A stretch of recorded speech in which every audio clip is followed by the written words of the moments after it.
to throw it to Sewell. He caught it. They stole the first down. Oh, yes. The big man dives down the 31-yard line. Oh, that is beautiful.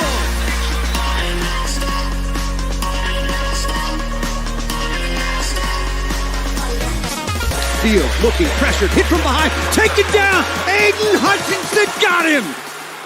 No respect.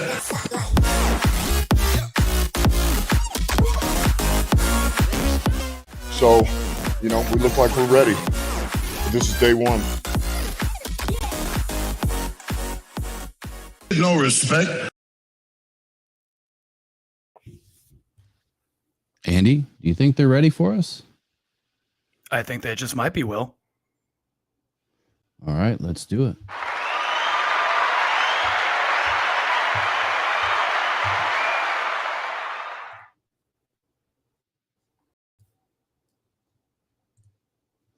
What's up, Andy B? What's up there, Mr. William Rock Jr.? Let me get these screens situated since we're doing a little different tonight. All right, man, we're in it. It's Rocked On Detroit Lions. We're doing the pregame show tonight and a live fan chat call in. So phones, we're going to open it up right around 8:45 p.m. And would like to take a few callers tonight, talk about the Lions and the Chargers. Whatever else you want to talk about with the Detroit Lions. So earlier today, this morning, I did the pregame show video. And the first time in a long time, I had a big technical error where for some reason it was muted. So I have all of that wonderful content to share again tonight since the video never made it out. And I'd like to share some information with everybody. And I'll start right away with the game information. But first and foremost, Andy, what's up, man? Say hi to everybody. And how you feeling tonight about the pregame to the Detroit Lions and Chargers in LA? What's up, everyone? One Pride, as always. I got to tell you, Will, honestly, I'm a little nervous about this game. And a lot of it's kind of a tale of two teams because one thing I've noticed with the Chargers this year, kind of like the Lions, there's a little bit of the aspect of, you're not sure what team you're going to get. And this is kind of one of those games that I'm picking them to win. I think they'll win the game. But that's all a matter of if they're going to show up. Just like I think it's a matter of if the Chargers are going to show up. I don't think Justin Herbert's playing that great, not for a $262.5 million quarterback. That's this thing that kind of irks me. I'm going to give Detroit the win. I think our Lions can pull it off, Will, but I think we're pretty much healthy overall. I know Montgomery's coming back and, the running game and everything's looking good, but I'm a little hesitant to have the enthusiasm I think I want to.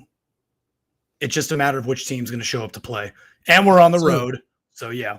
So you're not in the same boat as me where I'm giving the Chargers No respect. no respect. They're not getting a damn bit of respect from me. I said it the other day that this Chargers team is not that good. And look, everyone's pumping them up to make them look better. And look, I'm not trying to put our Lions in a box, right? And go into Sunday thinking that we're just going to trounce them. But that's honestly what I think should happen. Everyone's concerned about Mac and what he's going to be able to do in Bosa. And after studying some of their stats and watching some tape the last 48 hours, I'm just not that impressed. All right, hold on, everybody. So, Andy, are you in the stream chat? Hey, if everyone that's watching right now, can you guys send us a chat so we can make sure that it's working? It should be. I've only got YouTube on this one tonight, so it should just be YouTube. And anybody who joins it. Let me take a look over here on the actual YouTube.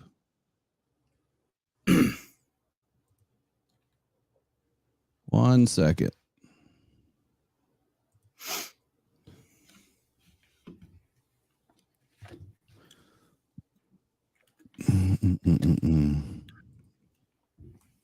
Yeah, I don't see anything either. Yeah, so I just wanted to let you know that, the chat's anybody not that's coming through. watching, just send something and let us know. Yeah, let us know. because that's where the phone number is going to go into, is into the chat. So I'm just going to keep rolling for a minute. We'll see if it fixes itself. Otherwise, I don't know what's going to happen. Hold on here. I don't want to listen to that. I want to try to pop out the chat. Oh, there we go.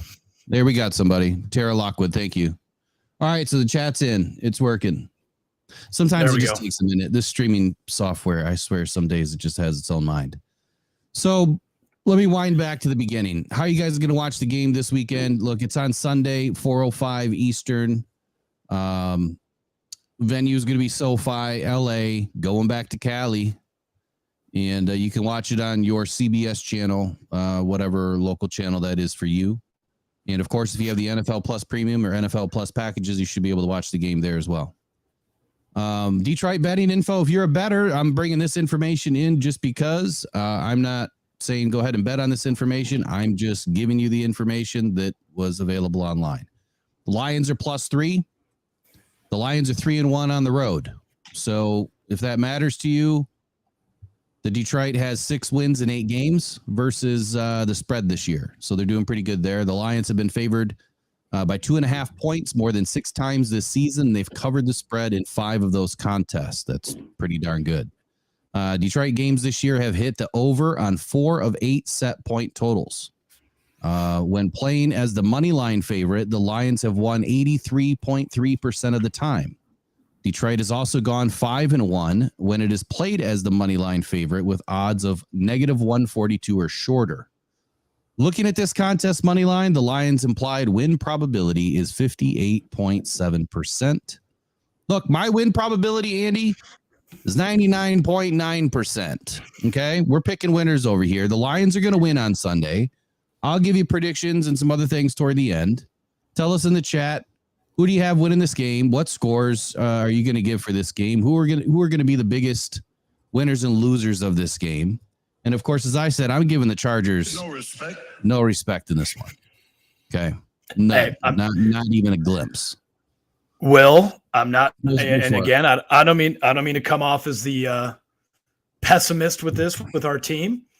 I guess I'm just being very careful because we are coming off a bye week, and I look at what happened with Seattle. We came off 10 days of rest, and I don't think we were as prepared as we could be. Now, I'm not saying the same thing's going to happen on Sunday with the Chargers, but I just think the Chargers again and the Lions, they have. I'm not saying they're similar teams by no escape imagination. I'm just saying that I really think there's the similarity in the sense of you don't know who you're going to get on that day. So theoretically, should Sunday, right? Sunday. Exactly. So do I want the Lions to win, and do I think they're going to win? Of course I do. But I'm just being a little careful. You give them 99.9%, Will, I'll be honest with you, I'm going to give them 90. Sorry. Hey, that's still working for me. So look, this is a big opportunity for the Lions, and this is why I feel like they're going to come out swinging. They're going to wrap up breaker rules. Right? And right now, if you have breaker rules.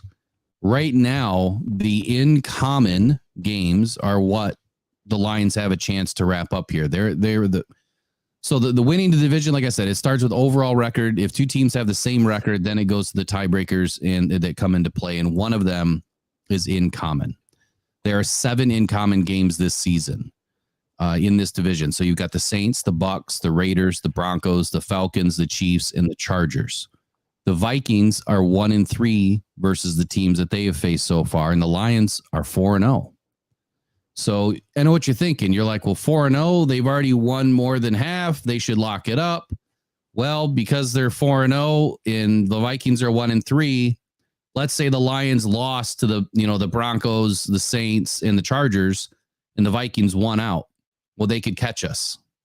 And they not only could they catch us in the overall record, but they could catch us in head-to-head and in common. So the Vikings can tie the Lions, like I just said. So that's why it's important that the Lions go into LA and check that box and remove that tiebreaker element for the rest of the season. You agree with that? Oh, absolutely. And and just to further the point, I think coming off a bye week, I think it's better that you beat the Chargers on the road, because then you're going to roll in back home for the next game against Chicago, a division rival, which we should handily win that game. So in that sense, I'd rather see the Lions come away with a win, slide back into Ford Field against Chicago with momentum, rather than see them lose, have that tiebreaker be an issue, and then feel like the work has to kind of start over again because of the loss that they suffered. Right. I completely agree with that. It's all feet to the West Coast. Lions have struggled. I think it's going back like till 2011 or something crazy, that the Lions just have a tough time beating West Coast teams when they travel. So it's like as soon as they cross the Mississippi River, they don't win games.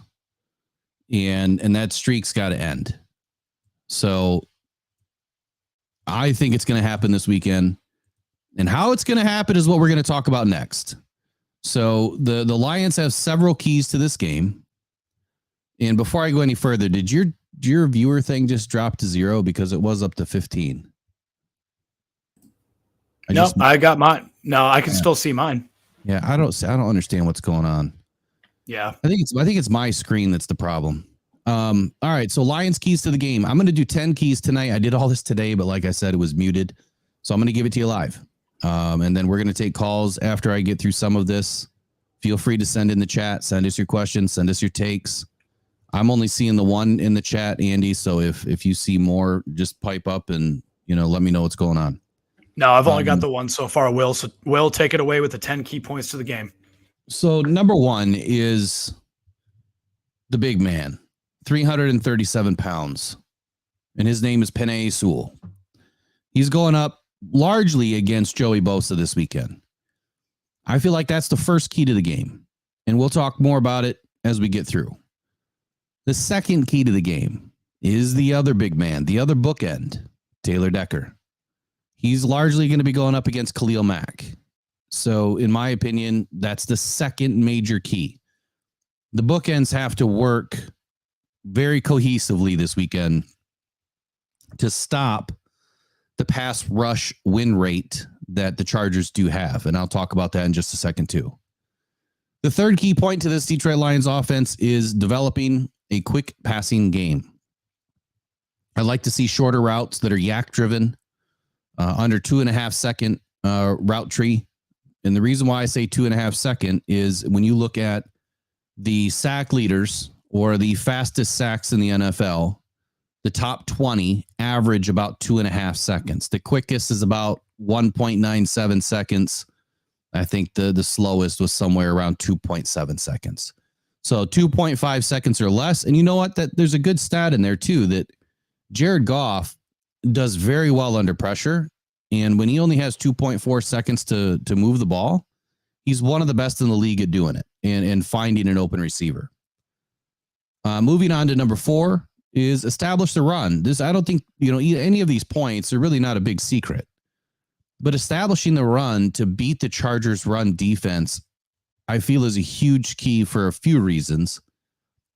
But what I want to see Ben Johnson do is use what works and stay there.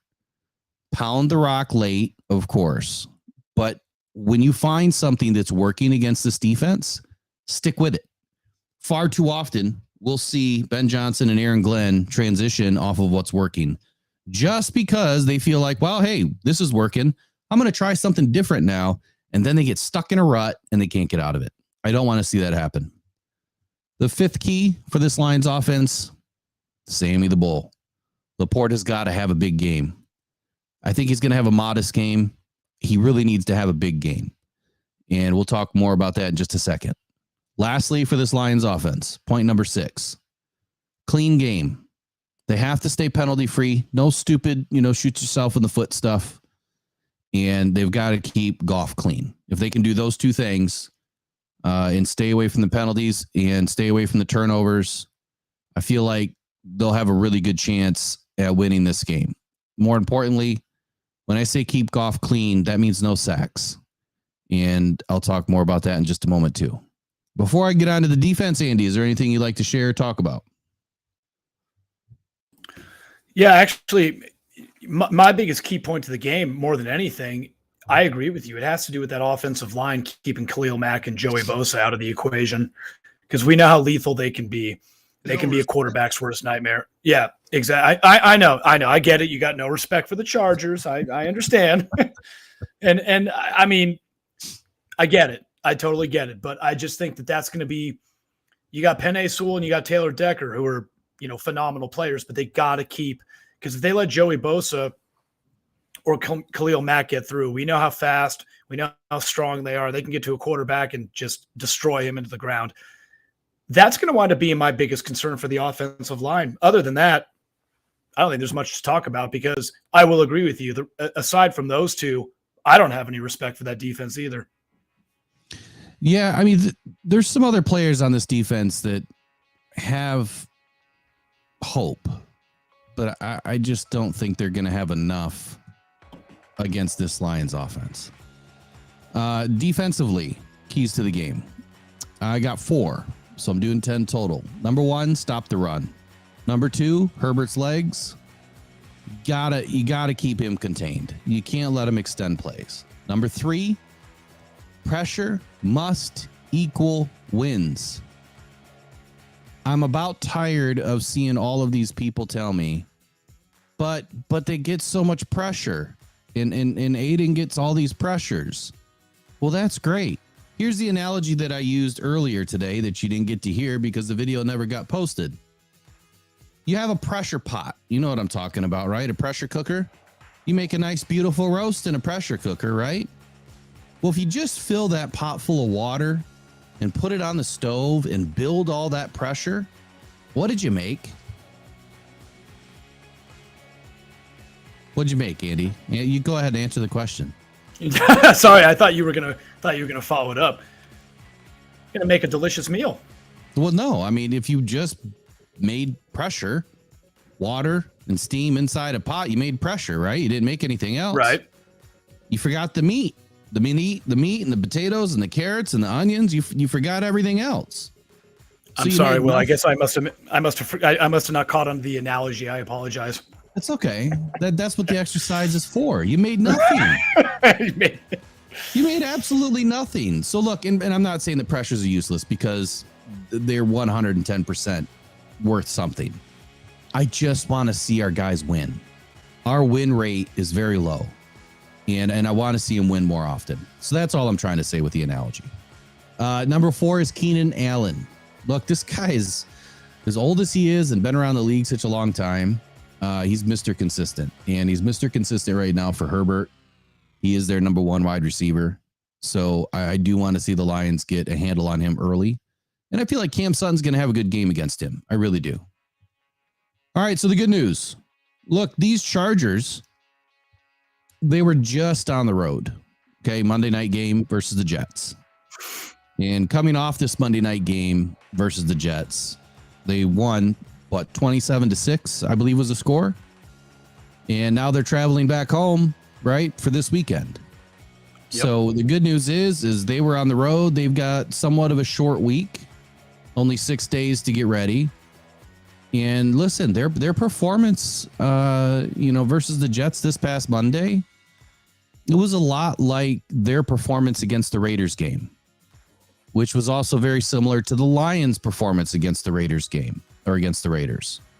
The Chargers held the Raiders to 1 of 11, right, on third downs, and allowed 3.8 yards per play average.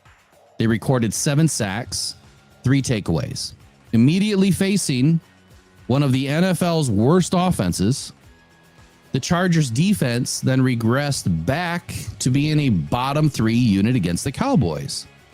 So look, they just went out and won one, right? Against the Jets. I mean, come on, the Jets. Now they're coming back home to play a real team. So every real team they've played this season, they've lost to. So the Chargers record is not that impressive. That's why I don't give them any damn respect. This team has not beat one single contender this entire season. Kind of like the Cowboys. With a record of 4-4. What'd you say? I said kind of like the Cowboys. Very, very much so. and we get to take them out at the end of the season. Good. So their 4-4 record. They lost to Miami week 1. They lost to Tennessee, who's terrible, in week 2. They won against the Vikings, who've had a terrible season, in week 3. They won against the Raiders in week 4. They had a bye week 5. Then they lost to the Cowboys week 6. They lost to Kansas City week 7. And then they got a win against Chicago and a win against New York. They've kind of had this trend of lose 2, win 2, lose 2, win 2. So now they're about to lose 2. No respect. Not give them any respect, man. Sorry. So look, the Chargers defensive ranks. I know that everyone is worried about Bosa and Mac, and this is where I'm going to start kind of giving you the answers to the keys. Here's the truth. Hold on. Here's the truth. No respect. The Chargers ranked 29th overall with the worst rated passing defense in the league. They're allowing 286 yards a game, 99.35% quarterback rating, and a 68.2% completion percentage. Oh, I mean, come on. How much better do you want? So they are more dominant in the run game, yes, where they rank 6th behind the Lions, allowing 89.8 yards per game.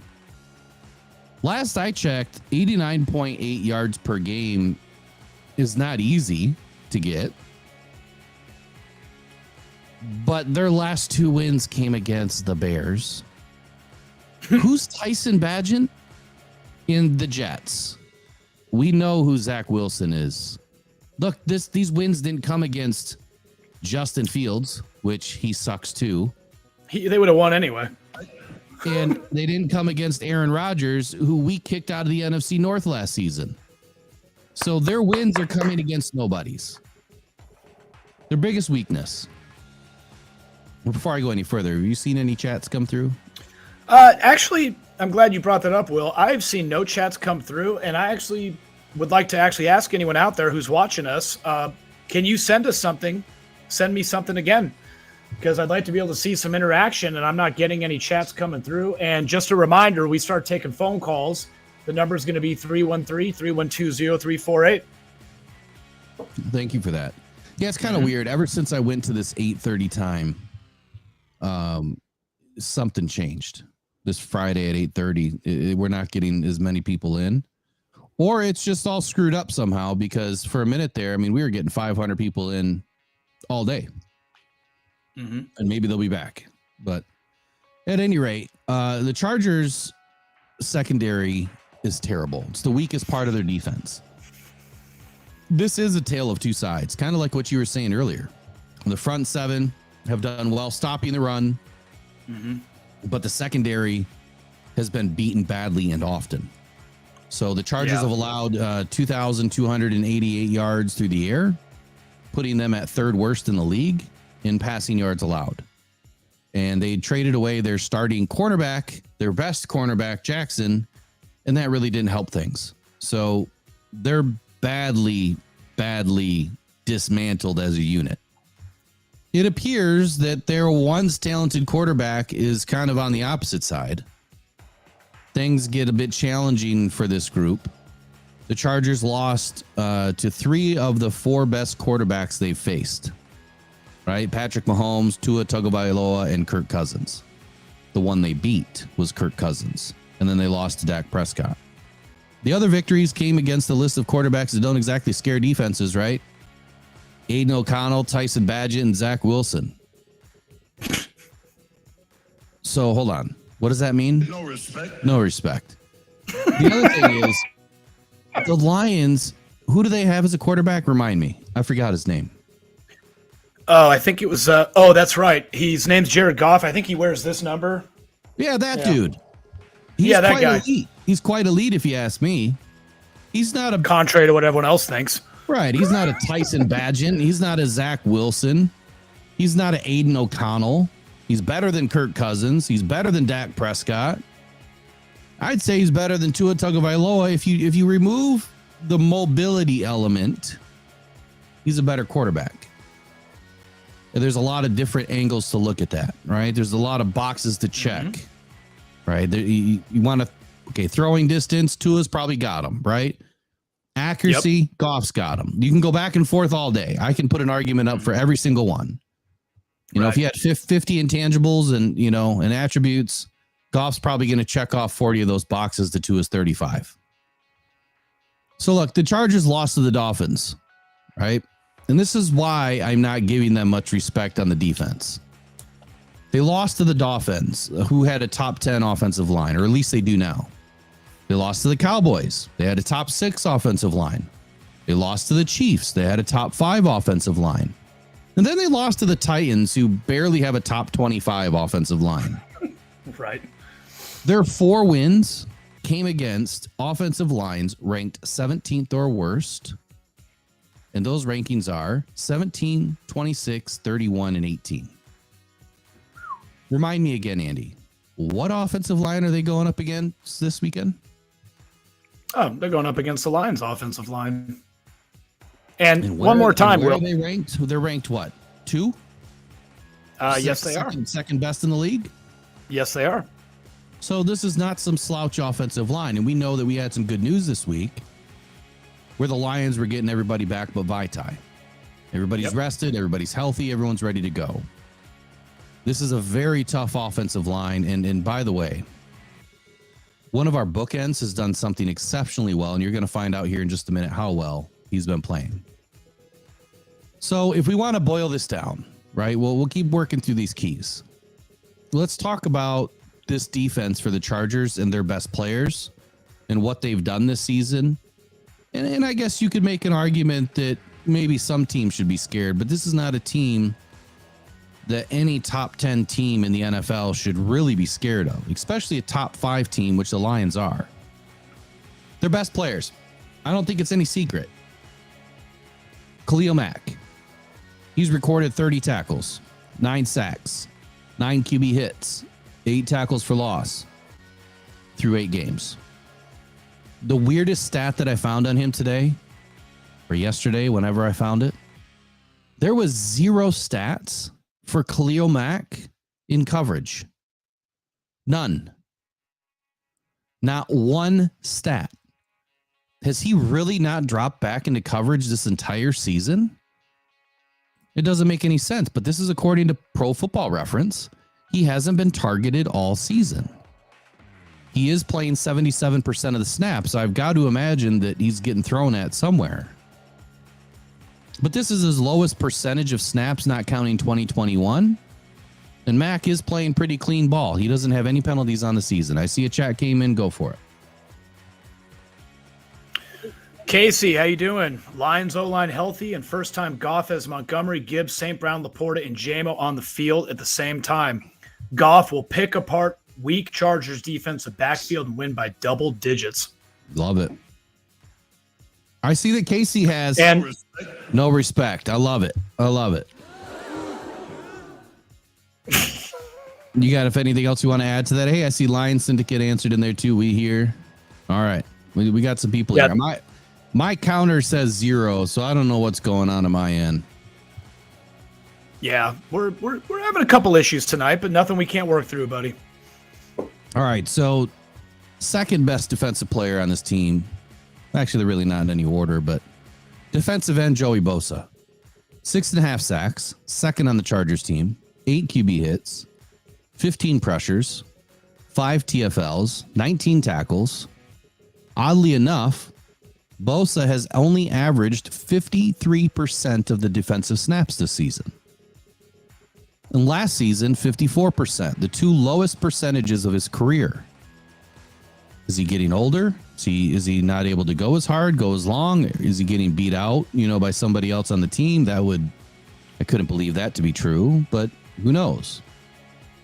But he is rushing, and this is a very unique stat. I guess we should probably ask people in the chat too if this music is too loud. I was trying to break up the monotony, but it might be too loud. Bosa's pass rushing period, 99% of the time he is in. So what does that tell you as a defense? What does it tell you as a team or a coach? here's what it would tell me. And this is what I thought about immediately. All right, Bosa's in the game. What's he doing? He's rushing. Mm-hmm. You should know what play to go to or audible to or change up just by knowing that when he's in the game for only half the game, half the snaps, that he's going to be rushing the quarterback every single time. And if that's the case, well, here's what I would do. I would send Gibbs up that way, chip him, and then get free on the screen right above Bosa. So that's what I would be doing. I would be scheming to Bosa's side and making sure that I can get the ball above him. So when Bosa's on the field, look, got to have the scheme, and that's based on the knowledge. He does have 4 penalties on the season, 2 of which have been called for offside. So Goff might be able to utilize some of the cadence this weekend and get him to jump. See some chats popping in. Why don't you go ahead and take some there, Andy? Yeah. Hey, Brent. How you doing, buddy? Thanks for tuning in with us. MCDC said it all in his breakdown on Inside the Pride. This isn't Sewell and this isn't Decker. We got this. Lions 34-17. Got anything to say about that one, Will? Brent, you know what's crazy is you and I have the same score. So my score usually doesn't come out till the end, but because you've already matched my score, we got the same score, brother. And I can see that you have no respect for these Chargers. I don't either. and Casey coming in again. Glad you're here. Mac had most of sacks in one game. A step slow and getting old. Decent run stop, but don't expect pass rush from anyone but Bosa. Bosa, not Crosby. Sewell is better. I agree with that one. So whoever sends in the winning score through the chat, and we'll have to write them down, or I'll have to come back to them or something. I think what I'm going to do is if you get the right score, so the Lions win, you get the right score. I think we're going to send out a $15, $20 gift card or something for some Big Macs at McDonald's, so y'all can go eat, Big Mac style, and give Mac no respect. Extra Mac sauce. All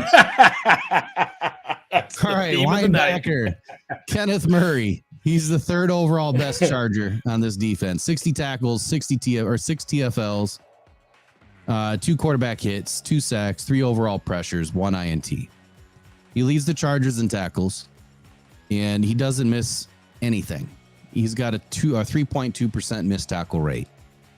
He is the Chargers' workhorse. He really is. He's playing 94% of the defensive snaps and 3% on special teams. So he's someone that the Lions are definitely going to have to be a little wary of and where he's at on the field. He is one of their highest producing, or he is their highest producing linebacker. Last guy I got is Derwin James.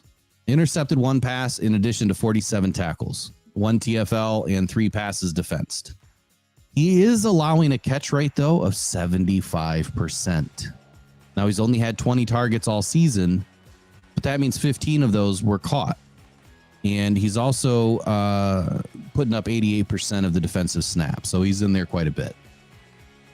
All right, before I move on to the next area, which is big guy, bookend versus bookend here.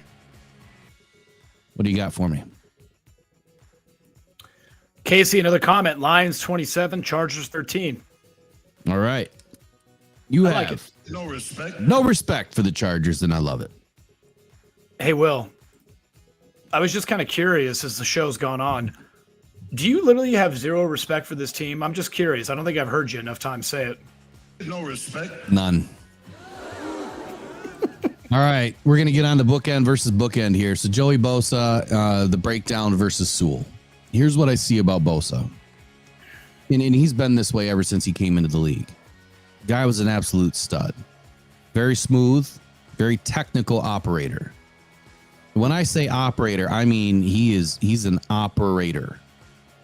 He's almost effortless in his movements, which seem to be very limited and calculated. He's not making a bunch of extra motion, which spends energy.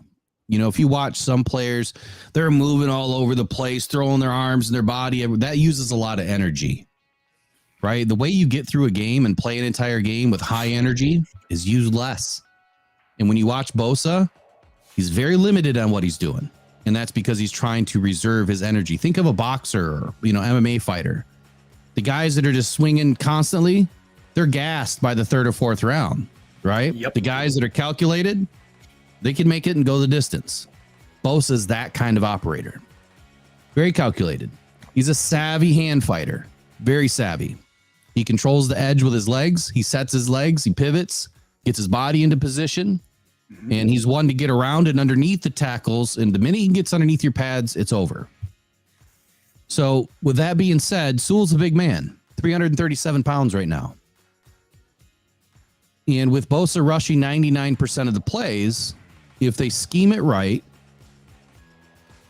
well, by the way, he's winning 16% of those reps. So 99% of the time he's rushing, 16% of the time he's winning. Back to Sewell, 337 pounds, big man. I expect a lot of 12 personnel, a lot of 22 personnel, extra linemen, extra tight ends, double tight end sets, and we'll probably see a lot more zone blocking scheme with some chipping going on both sides of the ball. I'd really like to see some motion, zone blocking scheme where we're sending somebody in motion to pick up Mac or Bosa. And if we do that and we crash down on these ends, I feel like it's going to help free us up on some of these quick passes that we need to do against this rush attack that they're going to bring us. Look, Sewell hasn't let up a sack all season long. I don't expect that to happen this Sunday either. With Bosa only playing about 50% of the snaps, Sewell should be able to keep Goff clean. And he should be able to keep that right side locked down. What say you, Andy, on Bosa? Bosa, to me, he's been phenomenal since he came into the league. And you're right, he's got just a very calculated way about him. I don't think he's going to be much of a problem, though. I think you're right. I think Sewell is going to have. I don't think Sewell's going to have much of a problem handling him. I mean, I'm sure Joey might get past him once or twice, but I don't anticipate Sewell having an issue with him. I mean, you're right. That big man, he's been a lockdown part of that offensive line since day one. But Bosa's definitely one of the more impressive defensive ends I've seen come in the game. But again, this offensive line, I don't think the Chargers defense has any answers for it. The only answers they're going to have is Joey Bosa on top of Khalil Mack from time to time. That's my thoughts on Bosa. I mean, I do love watching the guy play, but everything you said is exactly the same thing I would say about Bosa. Just a calculated, very smooth player. Absolutely. I think it would be different for this Chargers team if they had layers behind the front, right? Yes. The DBs are terrible. And when you don't have good DBs, look, we've seen it with our own team. Look, I'm having fun with the no respect stuff tonight, but look, we're not far removed from being a trash heap in the NFL. Okay. Our DBs were some of the worst. And quite honestly, some of them were suspect already this season. So this is nothing new for us. We've seen it. And the Chargers, look, they don't get respect right now because they are playing that terribly in the back end. And when you don't have a back end, it is impossible to help your front end work. And if Goff is going to be able to pick apart these DBs, if they can't stay sticky at all, it's going to be a very long day. And eventually they're going to have to give up the rush. You can't keep rushing and allow Goff to sit back and just pick you apart. And I think that's what's going to happen. What do you got for chat? I see a couple popping in there. Yep. I got Jay Smitty. Welcome in. I believe the time of possession in this game will be quite lopsided. And that just rolls right into the next one. Time of possession, Lions 39 minutes, Chargers 21 minutes. Wow. That's huge. That might roll right into the score. It could be 39-12 if you want to reverse those last numbers. That kind of time of possession, the Lions should be cooking. Yeah, that means the run game's got to be working, though. Yeah, absolutely. That Montgomery and Gibbs got to be lighting up the field if you're going to have that type of time of possession. And then we got Casey, Chargers linebackers, mediocre versus pass coverage and DBs and defensive back suspect. Solid pass rush and run D, but if Goff firm pocket, he has too many weapons and is elite at finding the open man. That's absolutely the point. Because these guys that Goff has, we already know amon-ra St. Brown. He's a flawless route runner. Seems like he's always open, without a doubt. J-Mo, well, we'll see about J-Mo. Sam Laporta, I mean, we don't have to even talk about the fact that he's probably the finest tight end, let alone rookie tight end in the league right now. You're right. Even though I have my trepidation and my pessimism about this team, because it could be one way or the other, I can't deny that Lions offense should destroy that defense with the weapons we have. Yeah, they should. And that's the only part that scares me is when you look at something like this and you see how it plays out later, right? Hindsight's always 20/20. You're going to see some things in this game that are going to make you shake your head. You're going to see some things in this game that are going to, make you question somebody. But the Lions will put it together. You're going to have those moments. And it seems like we always have those moments against the teams that we know we should whip. And look, the Lions are going to win this game, but I think there's going to be a couple of boneheads in there from time to time that are just going to make you kind of scratch your head and be like, what in the world are these guys doing? But you can't let it spin out of control. So the next bookend, Decker versus Mac. This is a big one. This is the one that scares me a little bit. Decker has a history with Mac, right? From the time that Mac was a Chicago Bear. And Dak really needs to come alive in this game. He needs to keep Khalil Mack away from Goff and keep Goff out of the backfield, or keep Mack out of the backfield. The November 2018 game versus the Bears. I remember this game because Decker literally got his lunch money stolen by Mac. It was a bad day, and Mac had No respect. for Decker at all, who pushed him around, hammered him at the point of attack to the tune of a miserable afternoon protecting Matt Stafford. Those failures helped contribute to Detroit's offense just completely sputtering out multiple times early in the game, and the Lions fell behind quickly. This year, Dak has to step up and find a way to play more consistent football in the trenches in the big games, especially against a guy like Khalil Mack. So, given the history, given the fact that Decker's been battling, this ankle, injury thing that he's been battling all year, look, he's a very tough competitor. Very, very tough. But in Mac's career and Decker's history together, Mac has 2 sacks, 14 tackles, 4 TFLs against the Lions. Now, they haven't played each other in a couple of seasons because Mac's been away. But Mac can really dominate, and the Lions can't let this happen, which means Taylor Decker needs the support this weekend. So what I'm looking at is I think that Sewell's going to be left on an island with Bosa. I think a large amount of this chips and the extra tight ends or the extra blockers are going to be heading towards the left side of the field or the left side of the offense to back up Decker. So if that means that we're going to be running more to the left, because if your blockers are going to the left, unless you're doing a misdirection or a counter play that goes to the right, they're going to follow the blockers to the left. And to me, it just seems asinine that you're going to run at the best player on the field. But something tells me the Lions ain't scared. They have zero worry. So you got Jahmyr Gibbs, who completely busted out of his shell. You got a healthy bowling ball in Montgomery coming back. I think it's going to be an interesting day. I think these Lions are going to get their run game going. And that's another thing I want to throw out there. Montgomery. He has a unique matchup this weekend. He has practiced against Mac for a few seasons because they were on the same team. Absolutely. So he knows a little bit about Mac, right? About what his weaknesses were or are, about what gets him going, about things that he does well. So this kind of changes things for Monty, in the sense that Mac now has an opportunity to go smack him. They couldn't do it in practice on the same team. So on the flip side, Monty also has the inside scoop, like I was saying, on what Mac does or doesn't do well, which might give Monty an edge. But I'm looking out there. I think that Mac is really going to try to take Monty out at any opportunity that he has. So which one has the advantage and the disadvantage? I don't know, but I think it's a really unique matchup that we need to watch. I think that there's, some brotherly love there. I think that there's going to be, a little in-game, rivalry kind of going on. And I think it's going to be fun to watch. at the end of the day, I hope Monty comes out of it unscathed because Mac is dude's a truck, man. It's interesting you bring that up too, Will, because you think about it. We're talking about Decker versus Mac, and the history of Decker not really, kind of getting kicked in the face by him.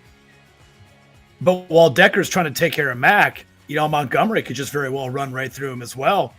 So I can't really say you've got Mac having to worry about getting through Decker to get to Goff. I think you've also got Mac having to watch Decker and having to keep his eye out for Montgomery because, as you said, Montgomery, he's got that unique knowledge about the way Mac plays and his weaknesses and his strengths. Something else to be careful, though, because damn well that Mac, he knows Montgomery's strengths and weaknesses. So that's actually a battle. It's funny I'm glad you brought that up because that's actually a battle within the game that I'm actually going to really look forward to is seeing those old teammates go neck and neck with each other. I think it's going to be pretty fun, actually. I do too. I think that those are the matchups that we love, right? I mean, it's going to be hard to keep your eyes off of Bosa and Sewell and then Mac and Decker. But let me ask you a question. When you're looking at chipping, right, and you're dragging a tight end across, or you're putting an extra lineman in to pull and bring down to chip Mac or double team, do you want to see Laporta get into that fight, or would you rather have Brock Wright be the guy? I know what my answer is, but who would you rather see dragging and pulling? And an old scheme sometimes doesn't allow you to pick and choose. It is what it is. Sometimes you need your better pass catcher in there to go out and do the dirty work so that you can keep the defense honest. But if you had a choice, would you want Laporta or Wright being the guy blocking Chippin Mac? I know my answer might seem kind of strange, but I would say you maybe alternate it. Only because pick one. Okay, I'll pick one. Like if you had a choice between your star rookie or Wright, who do you really want to put in front of a Mac truck? I would put Brock Wright in there because I still want to know that Goff has that extra weapon in Laporta that he's got such a good rapport with to throw to. Yeah, I think that's a good answer. That my answer is also Wright, but it's more or less to keep Laporta healthy. Right, of course. I don't want to see Laporta get steamrolled by this, veteran Mac truck. All right, let's see what this chat says. I see some popping up there. Yeah, we got hang on here. I just had one. Score 39-12. Yep, I know what he's talking about. Well, he's talking about the time of possession when you said the score should have been the 2 and the 1 alternated. Yep. I got nice you on that one, Smitty. Nice work, Smitty. Love it. You definitely have no respect. You definitely have no respect with that score, and I love it. Yeah, no, Smitty, I'd say for the most part, everybody here's got no respect for this Chargers team. Poor guys. Poor Chargers. Yeah, no, I hope we're right. We need it. Yeah.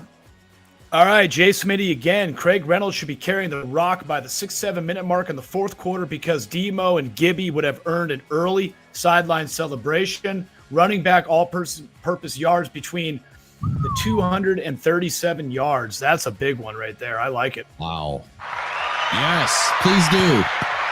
Yes, I like that a lot. Get a couple more in here real quick, Will. We got Jay Smitty again. Give me Brock the Rock. I think we all agree on that one. Let Brock Wright do the dirty work and let Laporta shine. And just real quick, just to add on to what I was saying, the reason why I'd say you alternate it, because one, you got Taylor Decker in there who's already got to take a brunt of that work against Mac. But I'd see no reason why you couldn't alternate the two of them because you're gonna have to have Mac really think.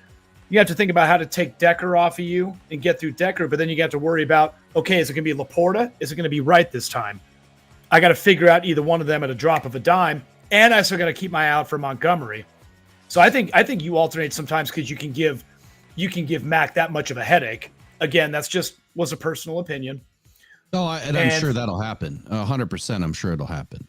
And I hope it does. Versatility and variety are something in the NFL that is underutilized, but it's something that great teams have the ability to do. So, giving you a variety of looks and allowing your players to be very versatile, the Lions do a very good job at. So they do absolutely. And let me get one more in here for you, William. KC, we got Chargers punter and kicker as well as special teams coverage solid in return Yards, touchdowns, good. Lions need to be smart on road. No muffs or turnovers on special teams. Would like to see JMO kick return. Man, I'm a little nervous about JMO. Like, I don't think he's in the right headspace right now to be back there catching punts and kicks. Casey, if he had more confidence, I'd be all about it too, because he's got that speed. Go ahead, Andy. I'm going to say something I know has become unpopular with some people when it comes to JMO. But before I see JMO start trying to do punt and kick returns, taking a ball, I got to see him make some consistent catches first to see what he's really capable of. I know people don't like that opinion. They want to defend JMO, but I'm not putting him in for a kick return when he can barely catch a 5 to 10 year pass from Goff. So there, I said it, and if I made you angry, Casey, everyone wants to see JMO do that. Everyone absolutely does. Yeah. And you know what's funny is last season, and I was one of them, when we heard that Campbell was going to put JMO in his first game as a gunner. Remember that? Oh, I lost my wig, man. I was really upset. I'm like, this guy's coming off an ACL. You're about to put him in at a gunner? Come on. Exactly. Like, let's not get the kid injured again. He's just not coming back. But that's before all of this other crap transpired. But I love the idea, Casey. We want to see JMO get healthy and do his darn thing, because he's got so much opportunity to do so many different things. All right, so the next on the list with these keys is the Chargers' run defense versus the Lions' ground attack. So after being 28th in the NFL a season ago by allowing 145.8 yards per game on the ground, the Chargers made a huge leap this season, entering Week 10 tied for 6th best run defense, allowing just 89.9 yards per game and 3.72 yards per carry. The group has been especially stout in that department over the past month or so, about 5 weeks, as the unit has allowed 100 plus yards on the ground, or has not allowed 100 plus yards on the ground since all the way back in Week 3. Now, a few names that I'm going to throw at you. Tuipu,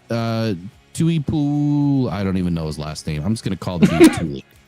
There you go. 84.3. Derwin James, 84.0. And Mac, 81.0 are the top performers against the run. Those are their PFF grades against the run. Bosa, Tui this time, and Kendricks are the best with stop rate collectively. That's run stop rate. They have improved as a unit, and they're all trending upward. So those are the, what is there, 4, 5, there's 5 guys there that are all graded, 80 or better, either with stopping the run or stopping the run, because there's only one answer. You're stopping the run. The stop rate is a little bit higher with Bosa, Tui, and Kendricks. The Bolts then allowed 76 yards on the ground to the Raiders, right? So this is after that 100-yard game in Week 3. They allowed 76 yards to the Raiders, 96 to the Cowboys, 68 to the Chiefs. Then came the Bears, who were only held to 73. And then the Bolts held the Jets in check, only allowing 64. The Lions are averaging 131.4 yards per game. It feels odd even saying that, because for 20 years, it seemed like we couldn't even get a guy to get 100 yards. And now they're averaging 131 a game. 4.3 yards per rush and 11 TDs so far on the ground this season. The only major issue I see is the Lions have 6 fumbles. And I want to say the large majority of those belong to Monty. Jameer is averaging 5.3 yards per rush. Monty, 4.1. I ain't mad at either one of them. Those are great numbers. Look, I said it earlier. I hope the Lions stick with the plan. And then when the plan begins to work, don't run away from it. Oftentimes, we see the Lions have great success with something, and then they kind of move away from it to do something different. And I get it. They're trying to transition through what they schemed up in their game plan. But when you're having such good success, why? I mean, just why do you change it? Just if it's not broke, don't fix it. Yeah, don't try to fix it if it isn't broken. It's exactly right. So I'm sick of seeing it. I know that Ben Johnson's a genius, and he'll always forever be 1,000 times smarter than I ever will be with an offense. But I just want to see him, do well within their plan, but kind of stick to what's working a little bit more, because then we can get up by 2-3, scores and then experiment a little bit. If it were me, in the pass game or the run game is working well and the Chargers are not able to stop it, just stick with it. I mean, what's wrong with throwing 70 balls in a game? Nothing. If you scored 60 points off of it, so be it. Yeah, Goff's arm's going to be a bit tired, right? A little bit. Receivers are going to be a bit gassed, but I think you get my point here. The Chargers have not seen an offense like this all season. Now, they've seen some good offenses. They've seen the Chiefs, right? It's pretty good offense. I don't know who was all in the game there. But either way, that's a good offense, even if they were missing one or two pieces. The Lions have a very dominant run game, a dynamic duo now, and the second-ranked offensive line in the league. A pass game that covers all routes with multiple body types, and they just added a new guy that gives us that flavor, as Brad Holmes calls it, that added flavor to our offense that we were missing. DPJ. That's right. So we have all skill sets covered. And then you add a rookie phenom, Sam Laporta. And this offense is able to capitalize on every play as long as Goff makes the right read and gets to his pre-snap adjustments early. Or gets to his right read early and makes the right pre-snap adjustments. For the first time all season, we may see the Lions utilize all facets of this offense. Mm-hmm. We have yet to see double back sets with Gibbs and Monty, utilizing 22 personnel with Laporta and Wright, and kicking Gibbs out wide as a receiver, especially inside the red zone, where they've been struggling all season. Now that we have everybody back and healthy, maybe it's time to start extending the playbook a little bit and starting to open up another chapter. It's the second half. This is usually when you start to see the second half playbook open. After the bye, you've had time to dissect it, look at all your game tape, figure out what's been working. What can I add now? How can we implement this next step? I have a feeling that this game is going to be won with bigger alignments and more bodies in the game up front to help keep Goff clean and to help open up some holes. I think there's going to be a lot of quick, short passes. I don't think that there's going to be a ton of downfield stuff in the beginning. I expect a slower game to start. I expect them to pound the defensive line early and often. And then when they find those matchups, then Ben Johnson's going to get to work.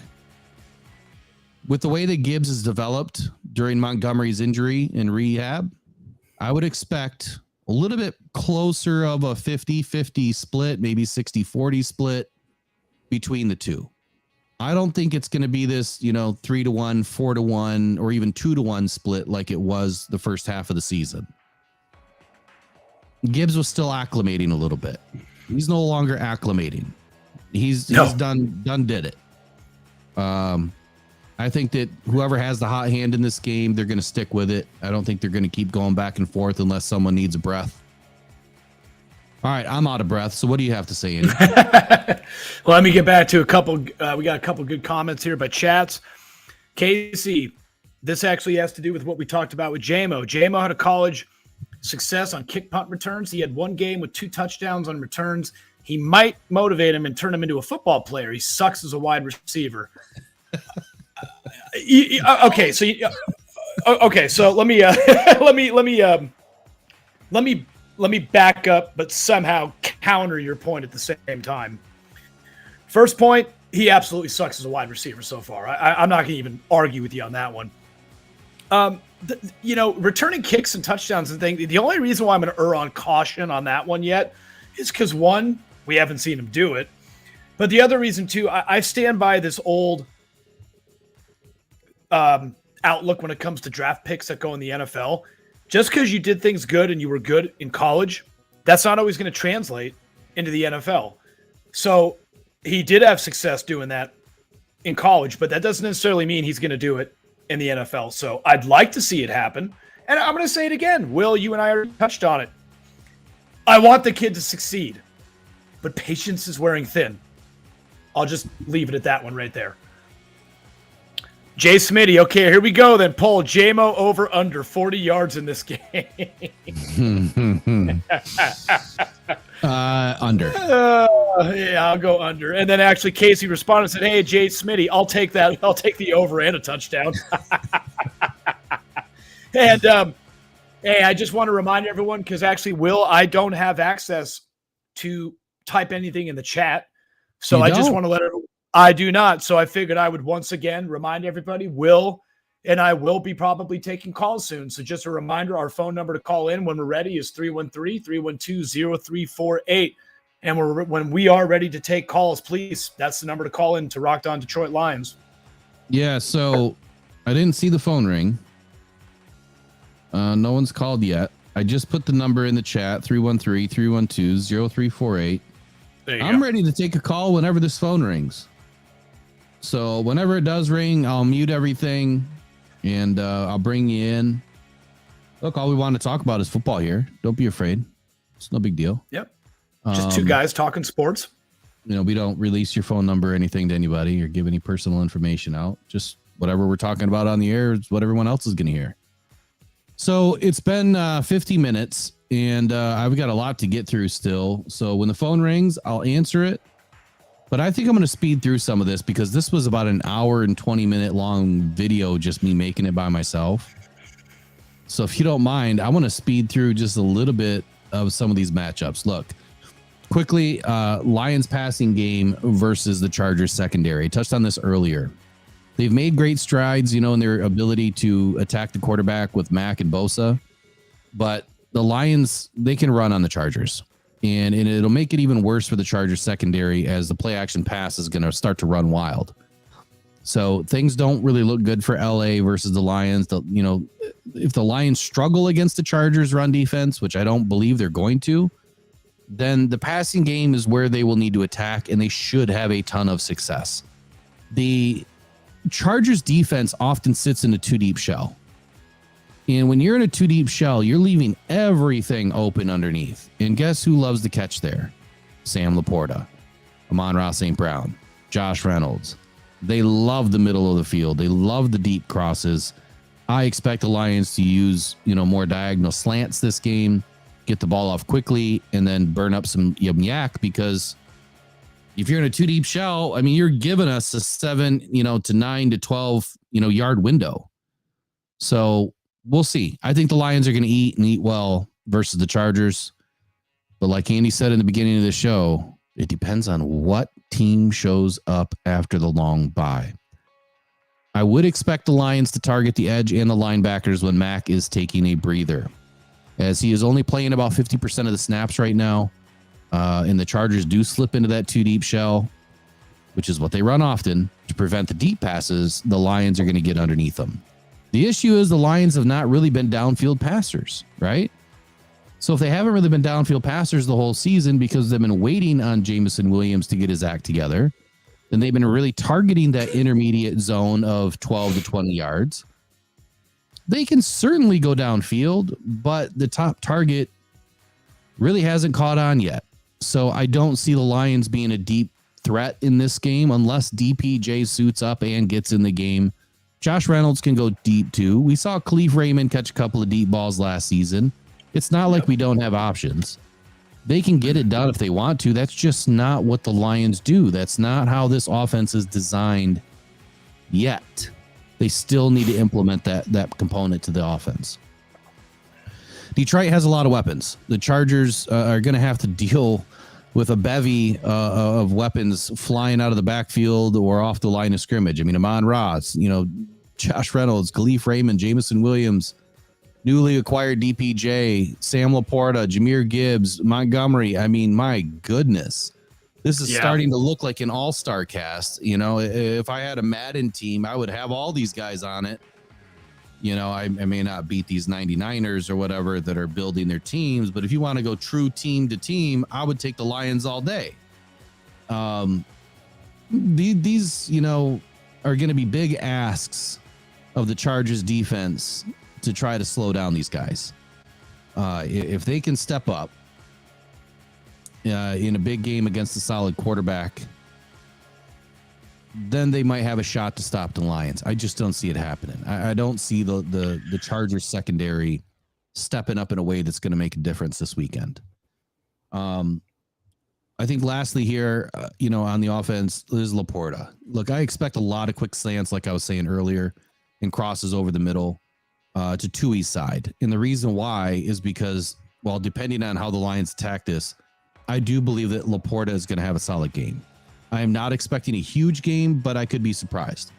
We might get that one matchup that is perfect for Laporta this weekend, but Tui's terrible in coverage. He's got a 43.9 grade in coverage. Eric Hendricks, 71.2. Khalil Mack, 72.9, but I didn't see any targets towards Mack at all. Bosa, 63.7. So this gives Laporta and Ben Johnson options. I mean, you could go at Bosa, you could go at Tui. It really take your pick. I mean, all these other guys are going to be caught up defending, the rest of the Lions offense. Again, too deep shell. The Lions picked that apart all season. Don't do it. Bad idea.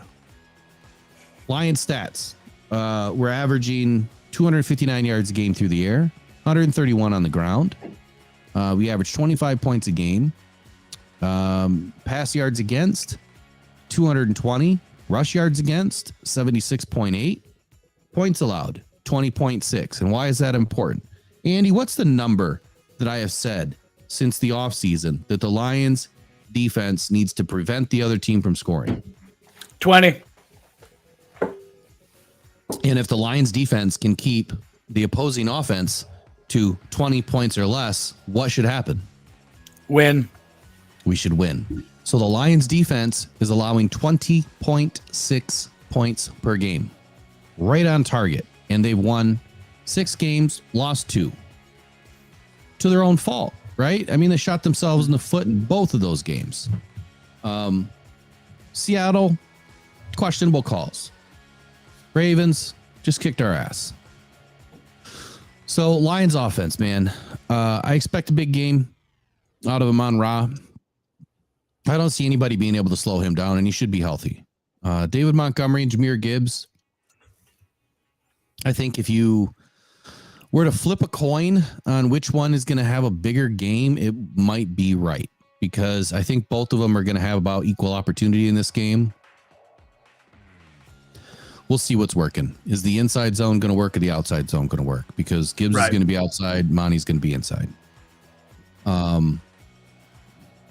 Chargers offensive ranks, they're only putting up 240 yards through the air and 101 yards on the ground.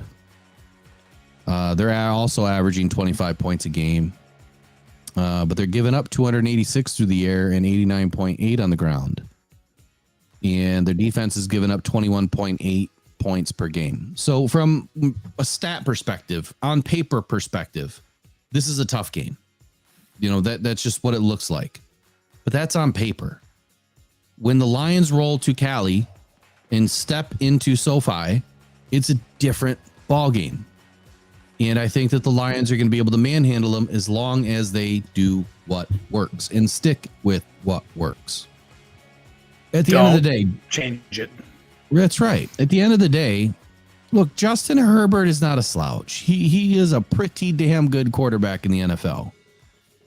But he's only ranked 14th overall. Not that rankings matter, because again, any given Sunday, someone's going to win.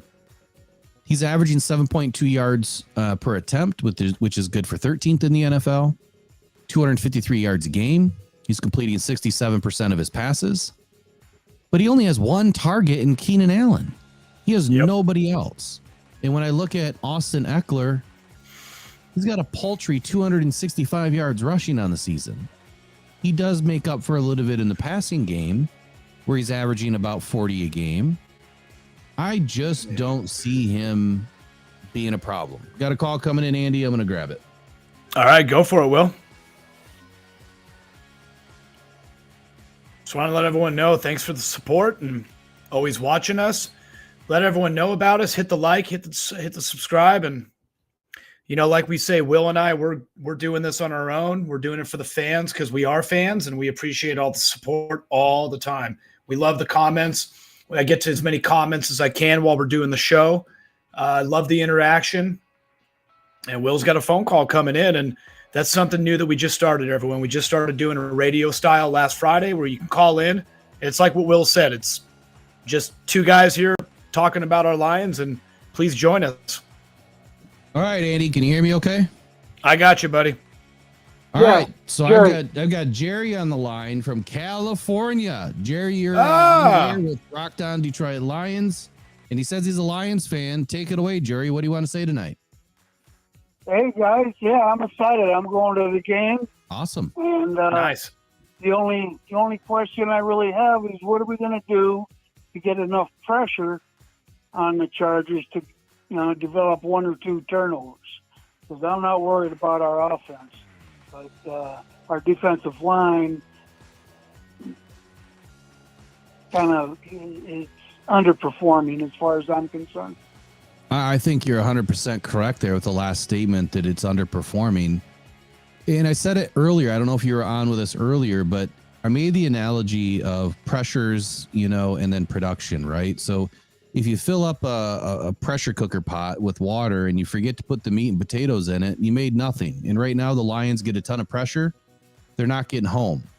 And I think that Aaron Glenn has the majority of this figured out. We see it game after game. If he sticks with his plan and we run more of a nickel defense and we run somebody behind these edge rushers like a Brian Branch, we are able to get home more often. If he sends Anzalone on the other side, he's able to get home more often. So I think the answer is we got to sit in more of a nickel, and be able to rush, our DBs more often as opposed to always sending the edge. Look, Aiden's great at getting pressure, but you're right about one thing. He's underperforming right now because he's not getting home. So I think that the pressure has to be well diversed in this game, and they've got to get it from all sides.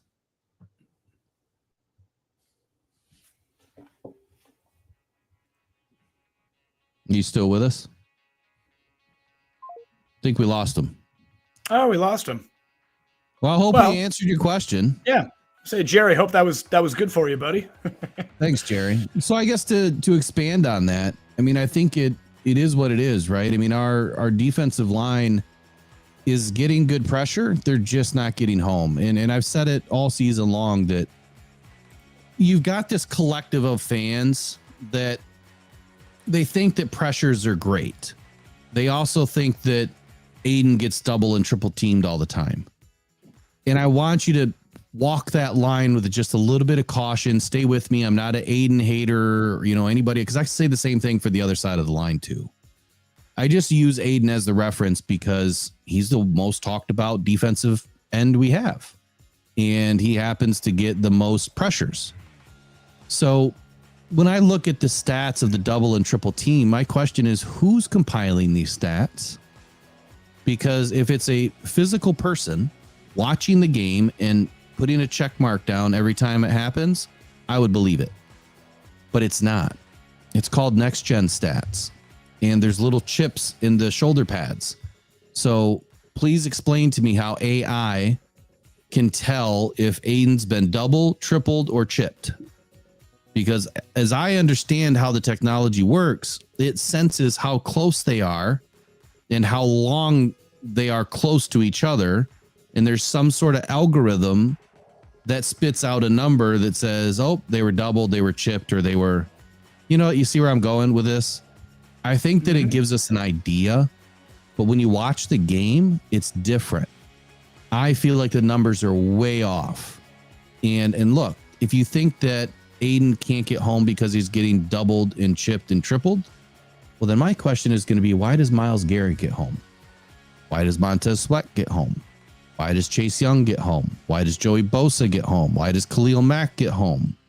And I could keep going and going and going with 20 other guys that their pass rush win rate is much higher. Look, both of the guys in this game, Bosa and Mack, have about a 25% pass rush win rate. I can't say that fast. So I'm not dogging Aiden. I just feel like we might be a guy short here or there, and we have been throughout the season. We've been Pascal short, Levi Onwuzurike short. We keep missing guys from game to game, and maybe we're not able to get as big of a push as we need from all, angles of the front, which helps Aiden get home. The other thing that I would ask Aiden is, and look, I'm not his coach. I don't understand all the scheme that AG does. I'm not there, but from an outside looking in, it kind of looks like sometimes he gets a little bit too deep. And when he gets too deep and you're against a mobile quarterback, which Herbert is, that's when other holes start to open. And look, it's great. He got in, he gets the pressure. They crash down the line.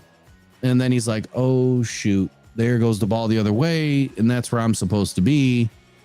But he's not. Then nobody else is there because maybe we weren't in a nickel and they're running down the field, with the wide receivers. So my only question would be, why get so deep? Contain the edge, start sending the DBs, bring in an extra DB, bring in an extra linebacker, do something.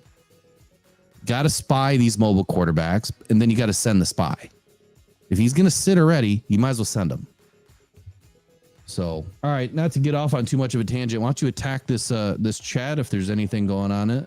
Oh, yeah, we got quite a bit. Jay Smitty, Amon-Ra has got 135 yards and a touchdown written all over this one. Nice.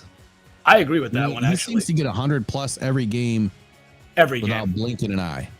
No, it's nothing for him. Casey, Will, and Andy, you guys are awesome. Thanks for streaming. Great Lions analysis. Casey, thank you very much for that. We appreciate that. Absolutely. Thank you.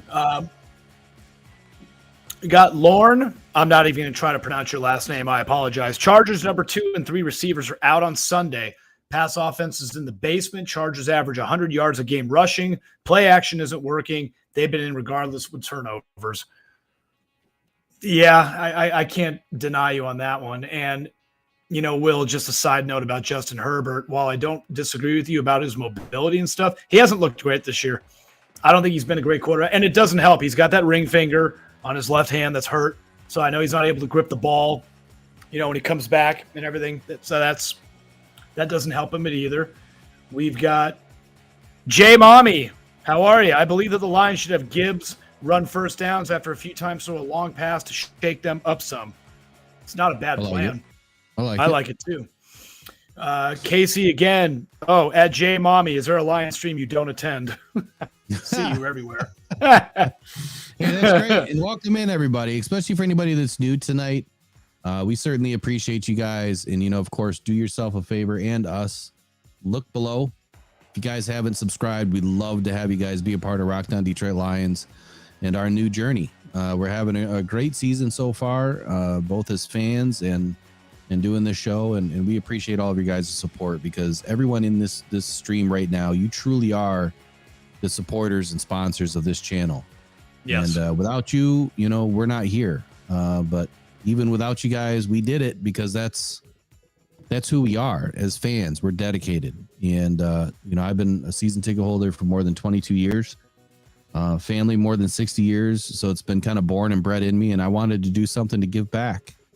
And here we are today, and we're loving it, and we're happy to be a part of this group, as a One Pride family.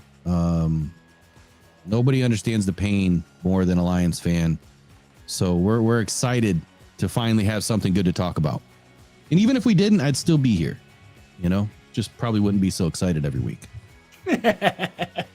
And and then we've got, let's do another one here, another couple.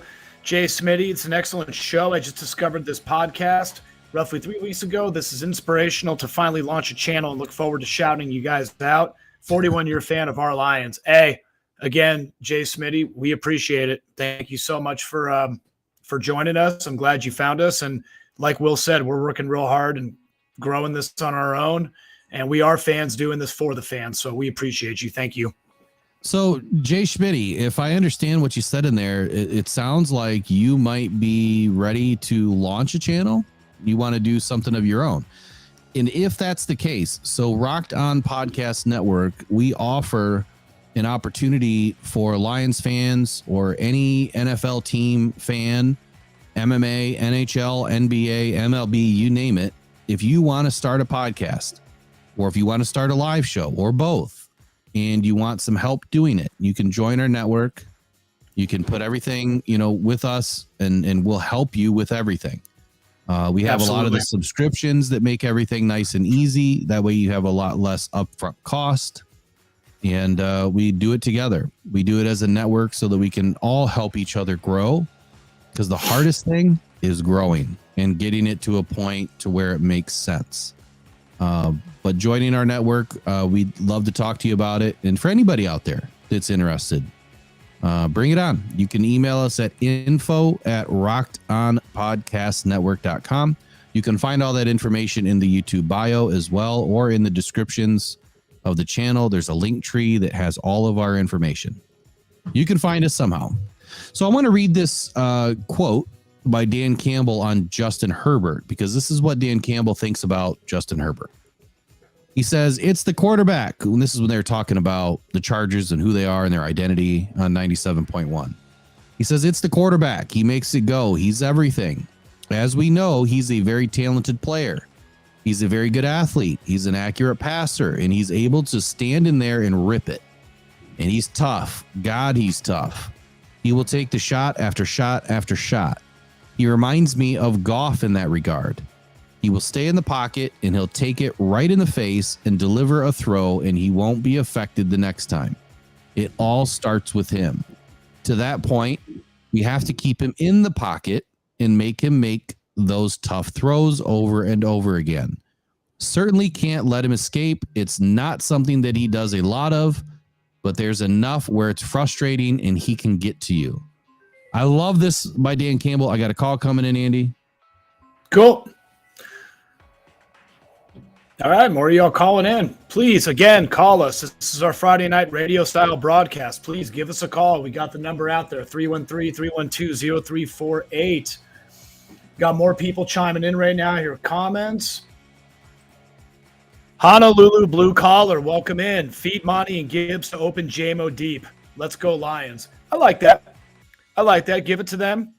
JMO's got to start making catches. That's all I got to say.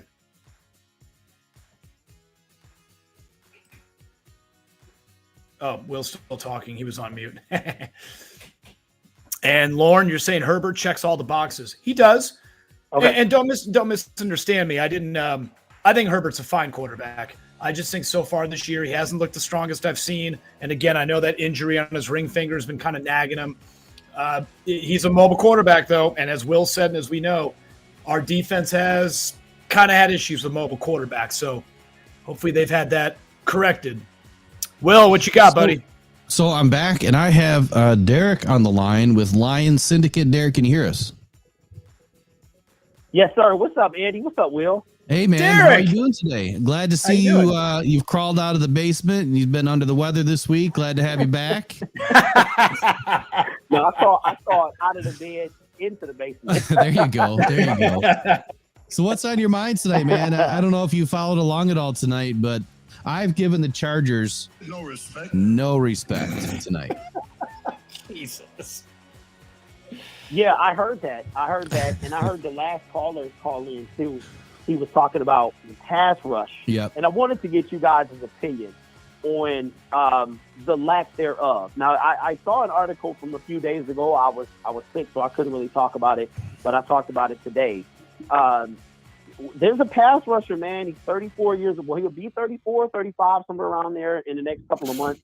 His name is JPP, man, Jason Pierre-Paul. Ooh. Looking for a team, said he wants to go to a contender. How would you guys feel if we picked him up for a 9-game rental? Not 8-9-game rental. So, all right, not knowing anything about, he's a complete free agent. He's got nothing bound to him at all, I assume. Yes, he was a free agent. This year, 2023 free agent. When's the last time he's played on a team? He was actually on the Ravens last year. He got 3 sacks. He spent those 4 years in Tampa and then that 1 year with the Ravens, and he's been a free agent ever since. So I guess, look, if the Lions need depth, if we suffer an injury, sure, bring him in. I don't know if he's needed at the moment. just because the Lions have a fairly easy schedule. I still want to see what James Houston brings back to the table if he does come back by, week 11 or 12. Again, I haven't read anything on him yet to see when he's coming back. I'm not opposed to Jason Pierre-Paul. My only question is, does he still have all of his fingers? And did that even matter? Didn't he blow up his hand or something in a fireworks? Yeah, he blew up his hand in the firework. He had a big old club on his hand for a while. He did, didn't he? Like, I'm just playing. I don't think it matters. Yeah, I was going to say he was with the Giants back then. That's right. He still spent, I want to say, the first 3 years in Tampa, he got like double-digit sacks year one and high single digits year 3 and 4, something like that, or 2 and 3, and then 4 wasn't that good, and he got 3 last year with the Ravens. So to me, man, you know how I felt about the trade deadline, no pass rush. I think, like I told you guys last week, we have to. I think the Chargers are second in sacks underneath the Ravens, and they got 2 guys. They got a Bookend and Khalil, even though he's been doing it a while. Then they got Joey Bosa, who's been doing it seems like even longer than him, and even those 2 guys are getting to the quarterback with the help of the guys up the middle. And we need somebody to help Aiden. How I feel about James Houston, man. I think he's too small. I think he's a one-trick guy, and if he doesn't beat you with speed, he's gonna get held up. And I just think having a guy like Jason Pierre-Paul that can help Hutch out. I mean, at this point, Will and Andy, we grasping at straws. And if we're going to make any type of playoff run, it would be great to have somebody, just anybody that can. Because so James Houston is 245, and if you look at Hutch, he's 265 heading into this year. So I think a guy like Jason Pierre, man, he could bring in that veteran leadership. He's got 2 championships under his belt. And we wouldn't need him to be a beast. We would just need him you would have to account for him. And that's what I think that we're missing on this team. I think you're 100% accurate. I mean, the Lions do need that extra push at some point. I mean, I don't know if they need him right at this moment, but then again, if there's teams that are after him, if I understand this correctly, though, he's only looking to go to a contender, and he's not going to go to just any team. He wants to go to the top 4 or 8 teams in this, entire league. One of those top 8 teams, or at least a top 4 team, where he can make a good push. And there's one thing that you can't trade in the NFL, and that's experience. He's got a phenomenal amount of experience. That rubs off on a guy like Aiden, which I think Aiden needs. He needs an elite and experienced guy in the league to help give him, some of those things that he's missing. And I think that's the one thing that, we've had experienced guys on the team, but they're not elite. How can that rub off on Aiden if you don't have those elite traits to help, rub off on him? So I think that with Jason Pierre-Paul, I think he has that elite intangibility about him that would be great for Aiden. But I think you're right. He doesn't need to be, a 10 sack guy or even a 6 sack guy. He just needs to be someone that can take the pressure off the other side and allow Aiden to maybe work a little bit easier. Then give him the keys to the kingdom, give him a few of those high quality assets about the game, and maybe rub off a little bit on Aiden so that Aiden can get better and grow. So I agree with you. You know what, man? The thing that and I've just been saying this for a while because, like, I've been on this platform, bro, for 5 years, and I'm not trying to brag or whatever, but I've been more right than I've been wrong. I mean, even when I said I've been screaming out a pass rush for the past 5 years, and the closest we've gotten was Aiden Hutchinson. And even leading up to the trade deadline, it was like, oh, we don't need a pass rush. We don't need a pass rush. We don't need a pass rush. And I'm like, I feel like that we watch the game a little different talking about it on YouTube than like the average fan, because we're looking at, points to talk about. And one thing that has not changed is those sacks don't mean we have a pass rush. You've been speaking about sacks that come through, and I know it's not all about sacks, but if you look at the top sack leaders in the league, the Baltimore Ravens, they're legit contenders, and they lead the league in sacks. Last year, you had the Philadelphia Eagles with 70. The next closest team was the Kansas City Chiefs with 58. Right now, we sit at 21 in the middle of we're at 12. Well, going into last weekend, we were 12. And my thing is, Will, I know it's I know it's not all about getting to the quarterback, but like I said last week, if you can give a quarterback, instead of 2nd and 6, it's now 2nd and 14. Then you put them in a 3rd down and 8 situation instead of like a 1st down or a 3rd and 2, something like that. So for me, bro, it's like Brad passed on the trade deadline, getting an edge rusher. I personally don't believe that we have. Okay, how can I say this? And I'll let it go to another caller. But my thing is, I don't think we have. I think we could use some help, because when we start going against an offensive line like the Philadelphia Eagles or something like that, then we're going to need all the help we can get. And I just think one more piece, Jason Pierre-Paul, there is nothing to lose with this signing. You might have to demote somebody to the practice squad or waive them or cut them, however you have to do that. But there's nothing to lose. You're talking about a low risk, super high reward compared to what we have on our team. He's bigger than Houston. He's stronger than Houston. And I don't dislike James Houston. I just think that his game is very limited. And if you go against somebody that's 330, if you don't run past them, he's not going to get there. So I will say this about James Houston. We saw him for the first time during Thanksgiving. He wound up with 8 sacks. I don't think he does that this year. People know what he can do. They know where he's coming from. And I've seen people double team Hutch. And I just don't think that there's anybody on our team that's a legitimate pass rusher. And I think that at this point, bro, that we need all the help we can get, because I don't know about y'all, but I'm not settling this year. Like, oh, we're ahead of the curve or whatever, man. We have a chance to get the first seed. We have a chance to have home field advantage. And until we don't, let's go get it. Let's be like the 49ers in 2019 and go from dirt to first. We can wind up in the Super Bowl. Why settle? Why settle when we don't have to? So that's my thing, fellas.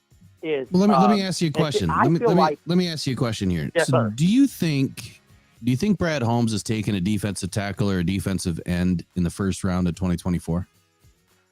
And do you think that he's going to move heaven and earth to get up and to move heaven and earth next year to get up and get the best one in the draft?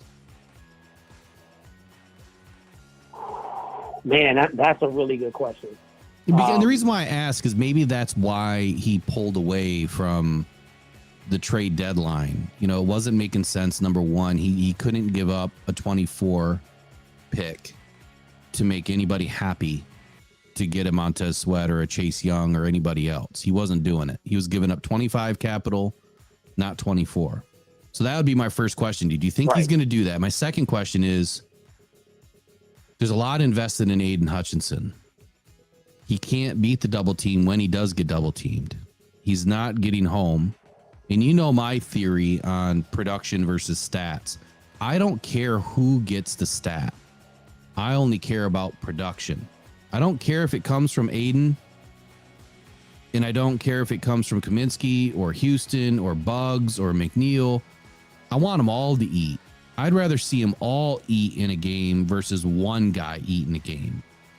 I'd also rather see that our defensive backs can actually hold and stay sticky for more than 2.5 or 3 seconds so that our front seven can get in there and get home. And like I said earlier, we're getting all the pressure, but we're not getting the meat and potatoes. So we're not getting home. There's a reason for that. It's either the scheme or it's a lack of players. I don't think it's for a lack of trying. I just think they're not getting taught right, they're not doing it right, or we're missing some pieces. And I also think that it could be a collective of everything too. So go back to my first question. Do you think that Brad Holmes is going to make the splash trade move to move up in the first round to get the number 1 overall defensive tackle or defensive end in the draft? Man, I'm going to say no. I'm going to say that he's going to take a hard look in free agency. He's going to take a real hard look and get a mid to not a splash guy, because he hasn't done that yet. So maybe not a Daniil, maybe not a Brian Burns if they don't franchise tag him. So I'm going to say no, because we're going to be picking in the late 20s, hopefully 32. So that would be fantastic. But I don't think so, man. I will say that I think that, to your latter question, is I just think it's a lack of personnel, bro. I feel like that our personnel, Dan Campbell said something, and somebody else said it too. I was watching a podcast, and they were talking about playing as a collective. And that's where our team is strong at. Dan Campbell, every time we lose, he talks about people deviating from their assignment, worrying about other folks instead of taking care, handling their business, and let everybody do their job. And together, we win games. It does seem like that. I feel like that there is a lack of personnel. I just think that we don't have like that elite player on our defense as far as the front seven. There's not an elite guy. And if you look at the people the quarterbacks that we sacked really, really bad quarterbacks. And most of them, you got one that's benched. I think we have 3 sacks in total in 5 games. And if you look at those quarterbacks, then we can't seem to get to them. I mean, we only got to Bryce Young one time. Right. So for me, bro, the question is, and I'll leave y'all with this. The question is, early on, I didn't know if we could win the Super Bowl with what we have. And right now, I'm on the fence. And when I say what we have, I mean on the defensive line, the front 4. And I'm looking, because I'm comparing us to Philly, I'm looking at what San Francisco did. And I'm saying to myself, okay, can we win? And if you look at this group as a collective, it seems like we can. But we don't have any margin for error. If we play a mobile quarterback like a Jalen Hurts, if we play a Patrick Mahomes again in the Super Bowl, Lamar Wilson Jackson, that. If we play those guys, can we beat them? And that's what I'm looking for. And I feel like, bro, if we just add one piece of Jason Pierre-Paul at this point, because we can't really do anything else, then maybe that might be the guy to take us to a point where we could win with what we have. But we got to play as a collective, man. So that's what I want to see. But I'm looking forward to this Charger game. I think we win, man. We get the W. Justin is hurt with that left hand. Didn't have a great game. So I think if we could get and this is going to be the telling force, man. If we can get to Justin, because like you said, if we look at the good quarterbacks, we don't touch them. We barely touch them. So Justin is a guy that can stand in the pocket, roll out his will, and that's a guy that can kill us both ways. So we'll see. We'll see. And I hope that we get this W, man, go to 7-2 and put some pressure on Philly, man, coming out the bye week. But guys, thank you for taking my call, man. I'm gonna open up the line. I appreciate y'all. Thanks, Derek, man. Thanks, Derek. It was great takes, man. Thank you. Absolutely, buddy. Bye-bye. So I think everyone knows my stance on a couple of things, and I'm glad that he mentioned the word collective. So collective is when the guys are playing as a unit, playing together, right? I use a different term, and it's called hive defense. It's something that I taught when I used to coach football. I used to teach it to my kids all the time, and it was, I want to get as many hats on the ball as possible. And we got another call coming in. Give me just a second. I'm going to get them on the line. Derek, thanks for calling in. Yeah, as always, anyone wants to call in and talk sports with us, talk the Lions, please give us a jingle. We love hearing from you.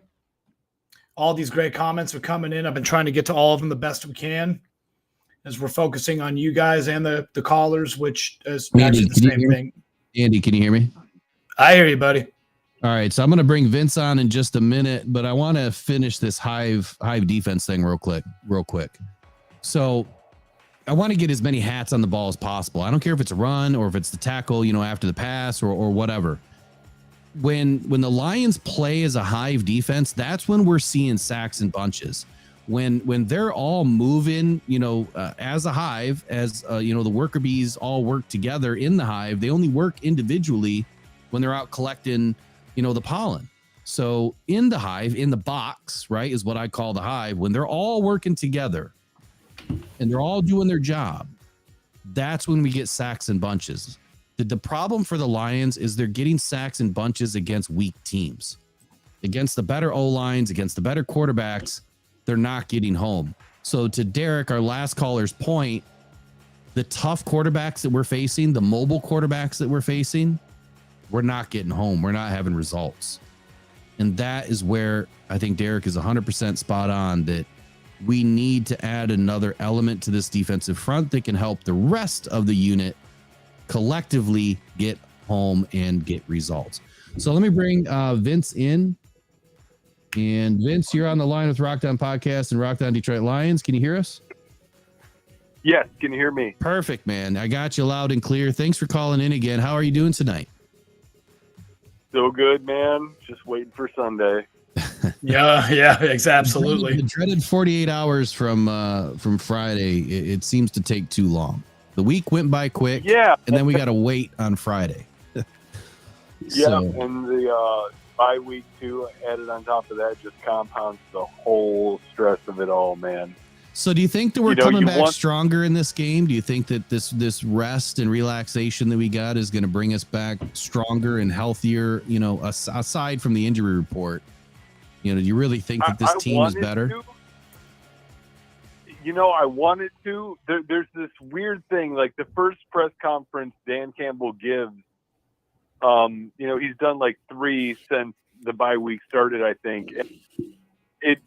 There's a certain air he has about him when he first talks, and it's almost like, there's that whole, okay, the NFL is, there's a narrative and that kind of stuff. Like he had this kind of like Ravens attitude the first press conference he gave, but I feel like we're gonna come out and crush it. But again, this and the Dallas game are the only two I'm really stressed about for the rest of the year. But I'm with you on that one. So Derek called in just a minute ago. I don't know if you heard him. He was talking about adding another piece to this defensive front. Do you have anything to add to that tonight? Do you think the Lions are missing a piece? And then go ahead, take it away. Tell us what you think.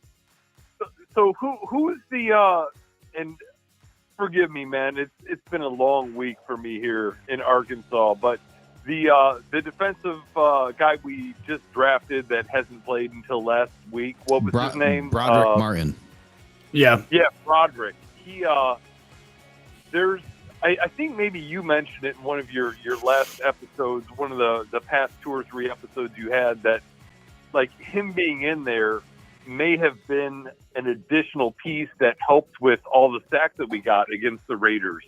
Like, because I don't think that, like, anyone that can add another piece of a threat, even if it's just pressure, can free up the other guys on our defensive line. Like, Aleem McNeil is, just waiting to explode, in my opinion. And we have a few decent pieces on the defensive line that keep getting home, and then Alex Anzalone's 2 sacks. And so I feel like he doesn't even have to be half as good as Hutchinson, but if we can get one other person that can complement him and add a threat, take maybe a partial double team away or a double team away, like it's going to help us tremendously. Like I don't think we are in dire need. Derek's right. Like I'm like everybody else. Like I was frustrated that we didn't get somebody, but I do trust in the process of big picture. Like I said the last time I called, kind of like I would rather have 3 wins in the next 3 Super Bowls in the next 3 years than not be able to pay, some of the guys we got coming up for contract over the next 2 years. But, right. Yeah. I mean, so Broderick Martin in week 8 versus the Raiders. Yeah, that was week 8, right? Versus the Raiders. So he had 11, he had 11, 9? He had 11 snaps. Mm-hmm. 11 snaps. And on those snaps, how many sacks did we get on his 11 snaps? That's the question that I have yet to get answered. So he only had 11 snaps. But when I was there at the game, and what I noticed is that when he was in, though, it seemed like he did his job. I mean, there was some plays where he was getting pushed around a little bit. They got underneath him. And when you get under, that's been something that's been said about him since college, is that he plays too high pad level. And when the offensive, line gets underneath him, he gets pushed back. Even for a big guy, super big guy, he's easy to move. It's like he's on skates. But then I saw some plays that when he got his push and he got his big long arms on somebody, he can take up 2 gaps. And at least, that body alone is enough to terrify a good to decent offensive line.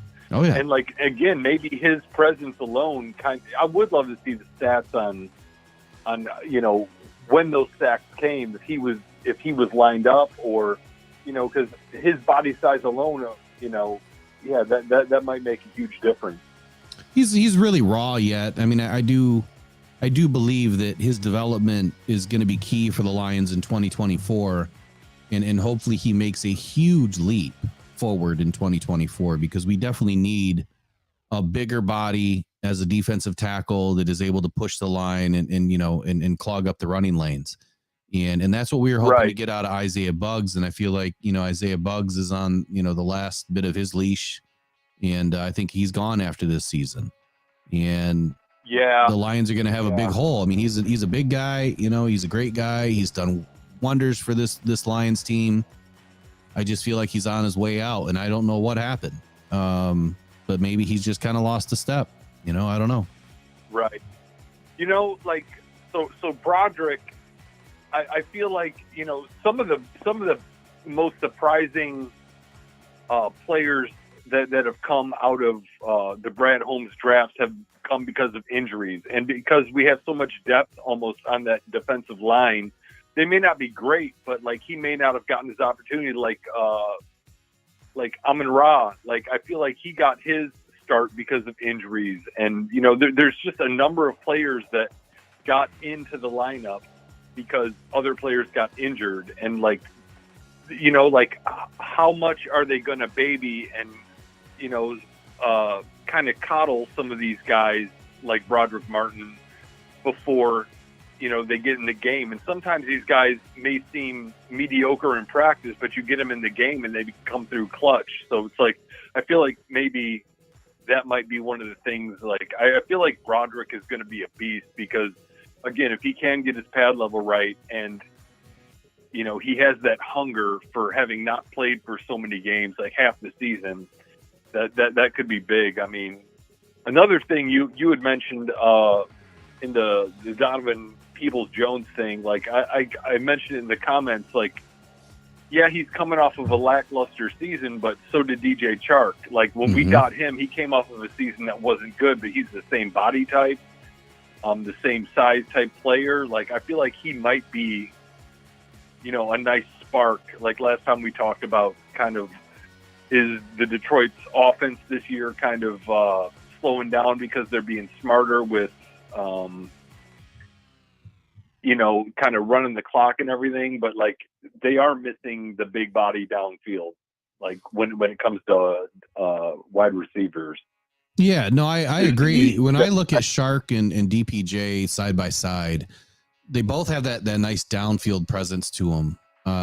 But DPJ he's very physical. And I think that if you were to compare Chark and him side by side, that Peoples-Jones is going to give us a much more aggressive style of play, as where Chark was more of a finesse, deep threat type of player. He did great on the boundaries. He was a phenomenal end zone threat and red zone threat. And I think the DPJ is going to be able to do all of that and also be very aggressive across the middle, comebacks, you name it, sideline. We're going to get way more out of him than I think we will out of Chark. The difference is where they are in their careers. And if we would have picked DPJ up at the end of last season, I think it would have been a much different season for us so far. And it probably would have been it would have been a much different season for St. Brown as well, because he wouldn't have had to do as much. I think that there's a lot yet to be had with this pickup. I hope, even if he has a lackluster year for us because he's trying to fit into a pretty thick room, that they bring him back next season, because, man, he's got so much upside. He really does. Right. And, his interview, I mean, I don't know if you saw DJ Chark on the 33rd team with the St. Brown brothers, but Chark was kind of had kind of that ego, which is why I think he left the team, because he wanted to be number one. Right.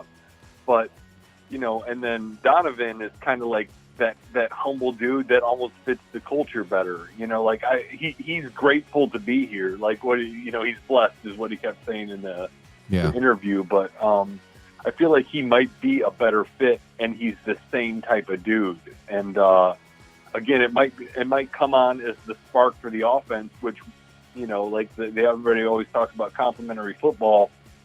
It might be where we don't need to rely so much on the defense if we start putting up some banging numbers. And when you got J-Mo and Donovan down, to potentially catch the long ball, put those guys on at the same time. And if J-Mo can kind of snap out of his confidence thing, everybody says it's a confidence thing. He's definitely got the ego, so I don't think it's a confidence thing. But there might be pressure for, pressure builds diamonds is the cliche everybody says, but like he might need that, and he might also need the guidance of somebody who knows how to humbly speak to J-Mo, where J-Mo doesn't take it as a threat. He takes it more as kind of like, I don't know, it could be a solid dude. And again, kind of getting back I think that DPJ is going to be phenomenal at wrapping his arms around J-Mo and bringing him along. I think he's just another great piece, another phenomenal, asset to J-Mo. But the thing is, J-Mo's got to open up. He's got to be willing to accept. And again, we don't know what he's doing. We don't know if J-Mo is or if he isn't. But if he isn't, and you're listening to this, you have to be willing to accept and open up. Criticism is okay. If people don't tell you the bad things about you, that probably means that they don't care about you, because your true friends. Being held as the gold child for forever. Like, I mean, you're fast. Like, right. Nobody's taking anything away from you, but the reality is, like, grab 205 balls after practice from the jugs. Like, just want to. It's like, does he have it? I think that's the thing that he needs to answer for himself. I mean, nobody's gonna. He's not in college. He's not in high school anymore. He's not the golden child. He's just another player right now, and that it sucks, but he has all the potential in the world, and it really is on him. But I said this before, and I'm going to say it again. I'd rather have a 4.45 guy that catches, 80% of his balls than a 4.3 guy that catches 10% all day and 10 times on Sunday. So the other thing that we said about receivers too, and this is something that I've noticed. Look, the fastest wide receivers sometimes don't always make the best wide receivers. Sometimes they overrun their routes. They're too quick. The timing doesn't work out. Sometimes that happens. It doesn't matter what quarterback you have.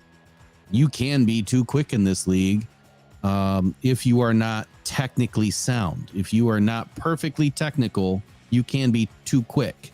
And I'll explain that in another show. I'm not going to get into that tonight. Right. All right. Here's a psycho hot take. Just because it's Friday night and I've had a few adult beverages, but I feel like J-Mo honestly would probably be a better safety. You know what I mean? Like, than he is a wide receiver now. Like, just if he learned routes and was able to kind of like, because he can match on the cuts and the stops and the breaks. Like, he's that kind of a guy with that speed.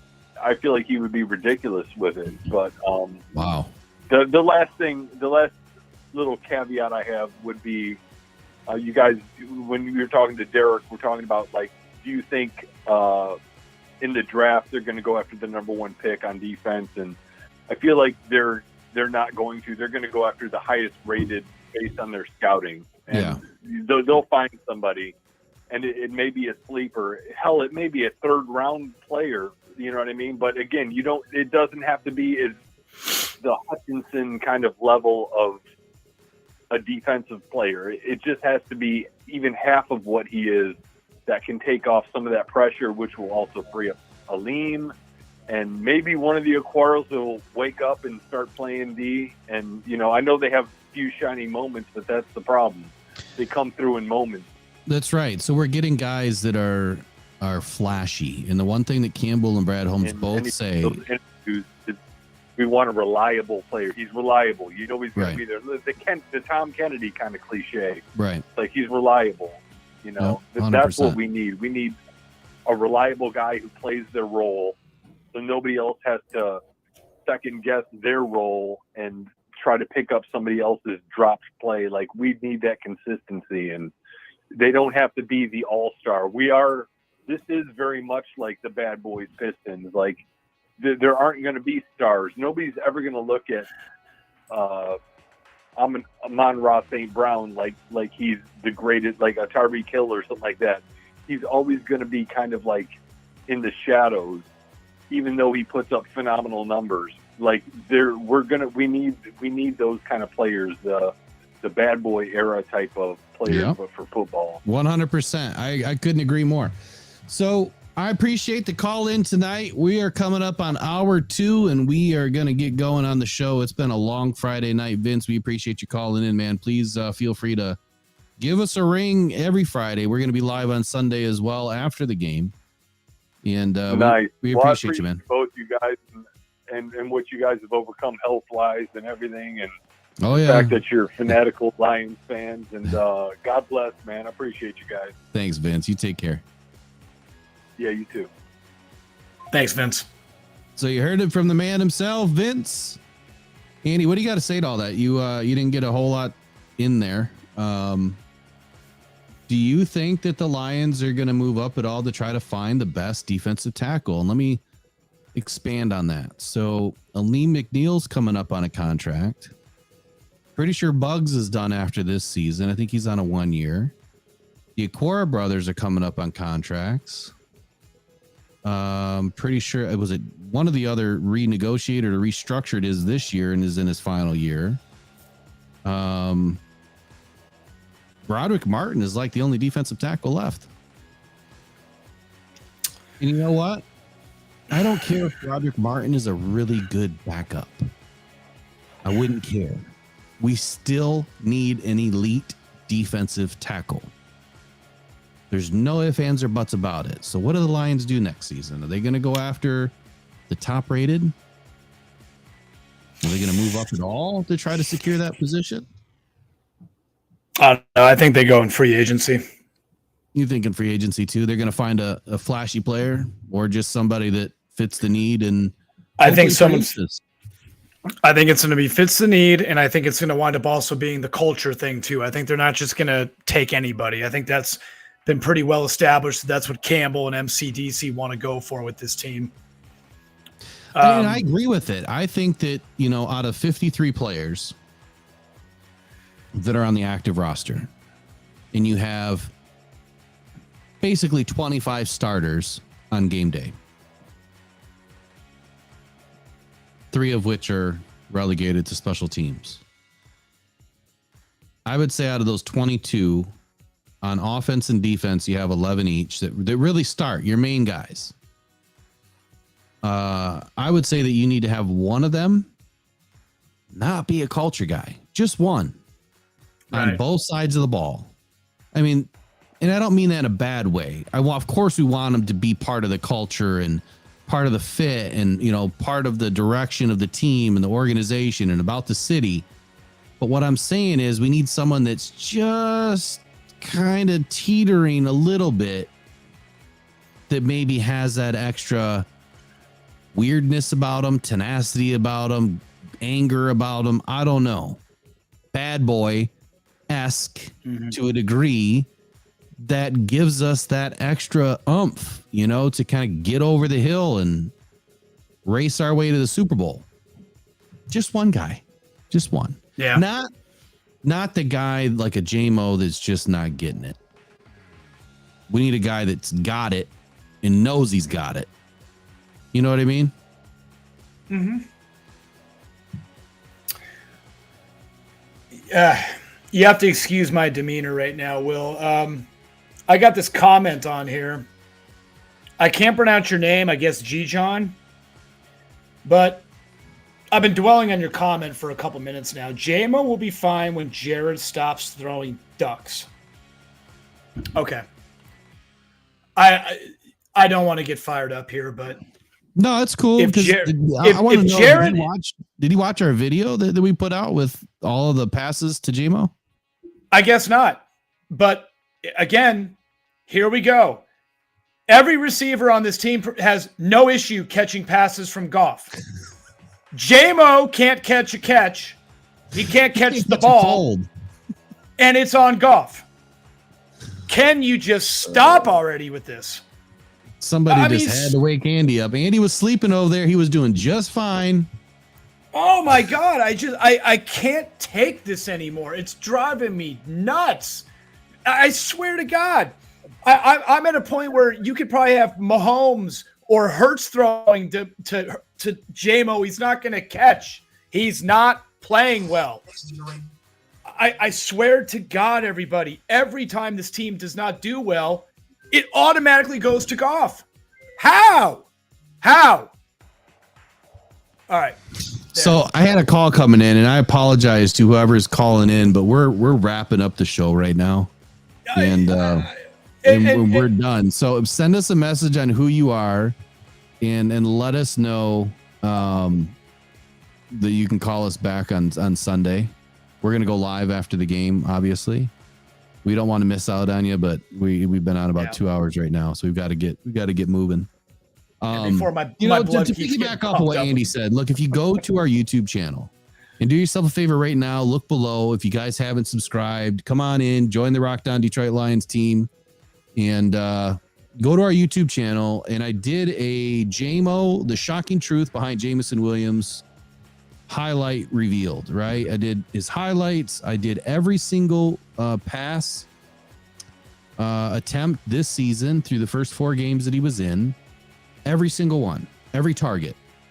And I gave, credit to JMO. I gave credit to Goff, both directions. Was it JMO's fault? Was it Goff's fault? Was it JMO's fault? Look, the guy had like 6 drops in the first 2 games or first 3 games. It's not Goff's fault. Drops. They hit his hands like literally through his hands. You mean like this? Yeah. You mean like here's the ball, you catch it, but in him it's right. Exactly. So, and I'm not saying that Goff threw every ball perfect because he was under pressure. On a couple of throws, threw off of his back foot, or off his front foot. Sorry. No, I think he threw off his back foot. Either way, he threw off the wrong damn foot. He was rolling to the left, threw off the wrong foot. Those kinds of things, it is what it is, but that's why I like DPJ. I like DPJ because he's going to come back for those. He's going to fight for those. He's going to, pay attention that Goff's under pressure and he knows what to do. And he's aggressive. And you should always be working back on your route anyway. Oftentimes we see JMO sitting in the wrong route. And that's not good. It's not a good look. So, most of the time. It's a hot subject because all of us want to see JMO do well. But the one thing that we don't want to see is people are blaming Goff for JMO's inability to catch a damn ball. Again, and that's why I said it's you can't use Goff as the excuse when every other receiver is catching the ball with no issue. I just don't get it. Anyway, that's it. All right, so tonight we had few callers on. We appreciate all you guys as always. We love it. We love the interaction, and that's what this channel is all about. We are here for the fan, and we're here for you. We want to share the trajectory that the Lions are on with everybody, give you our opinions. We want people to hear your opinions. And we're going to do it every Friday and every Sunday. If we're finding out that the 8:30 time is not working the best, I mean, we used to have, I don't know how many people we have in right now, Andy, because my counter's been at 0 the whole time. We've been up to about 35 at one point. We're at 31 right now. Okay. So we're usually in the hundreds. So I don't know what's changed. Maybe something on my end, the way I scheduled it, I don't know, but it's been a common issue with the chat and with the counter. I'll have to get it figured out. But if the 8:30 time works good, send us a message here in the chat. Give us a thumbs up if you feel like this time works good, 8:30 p.m. Eastern or later. Just let us know. We want to fit everyone's schedule so we can get in. Of course, it'll all be recorded and put on the channel anyway, but we want to get the live interaction. You can also email us, info@rockedonpodcastnetwork.com. I apologize. It's a long one. I'll get the other email going and I'll get it changed. And that way we can give you a real short one. That way you can call and email us if you want to join the show and you want to come on live. We're going to make it happen for you. We want to get you guys in. So, all right. Look, Andy, how did it go tonight? What do you think about tonight's show? What's on deck for Sunday? We need to do scores and predictions real quick. I said I'm 34-17. I've got I've got, amon-ra and Laporta both having great days. I think the Gibbs and Monty are going to have equally good days. I quite honestly think that Jerry Jacobs and Brian Branch are going to have good days. I think Alex Anzalone is going to have a good day. I'm not so sure on our front four. I don't know if they're going to get a bunch of sacks. I really don't think so, but we'll see. They could really surprise us this week. It's definitely a win. I don't think it's going to be close. I think it might be close at some point, but I think the Lions are going to pull away. And when they pull away, they stay away. So 34-17, Lions win on Sunday is my prediction. And I'll put some other predictions up on posts on YouTube and also on the Rock Down Detroit Lions Facebook page. And that way it's in writing. It's up there because I don't have it in front of me right now. And I can't remember what I said earlier today. So what about you, Andy? What say you? I think it's going to be 30-20 Detroit. If the Detroit team that I know of, if they show up, I know in the beginning of the show, I said that it could go either way. It could depend on what team shows up. But if the Detroit team we know shows up, I'm going to say 30-20. I have no doubts they can score that much offense. And the magic number of 20, we have no problem holding that number up on our defense. So give the Lions a win. 30-20 will be all good. Well, all that matters at the end of the day is that we get a win. I don't care the score. Casey has 27-13. I know earlier Brent DeWitt said 34-17. And what did I say earlier? If anybody that puts your information in the chat and gives us a score prediction and you get it right, it's got to be in before we end the show, because then it's locked in. We're going to send you a $15 Big Mac card to McDonald's so that you can go get your Mac Attack on with extra Mac sauce, because we're going to make sure the Mac can't get going this weekend. All right, y'all. We appreciate y'all. We love y'all. We thank you. As always, one pride. Go Detroit Lions. One pride. We'll see you next time.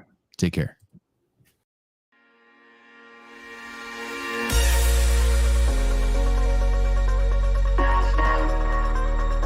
Wants to throw it to Sewell. He caught it. They stole the first down.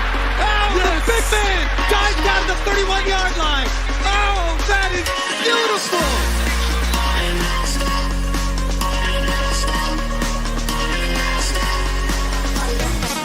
Fields looking pressured, hit from behind, taken down. Aiden Hutchinson got him. No respect.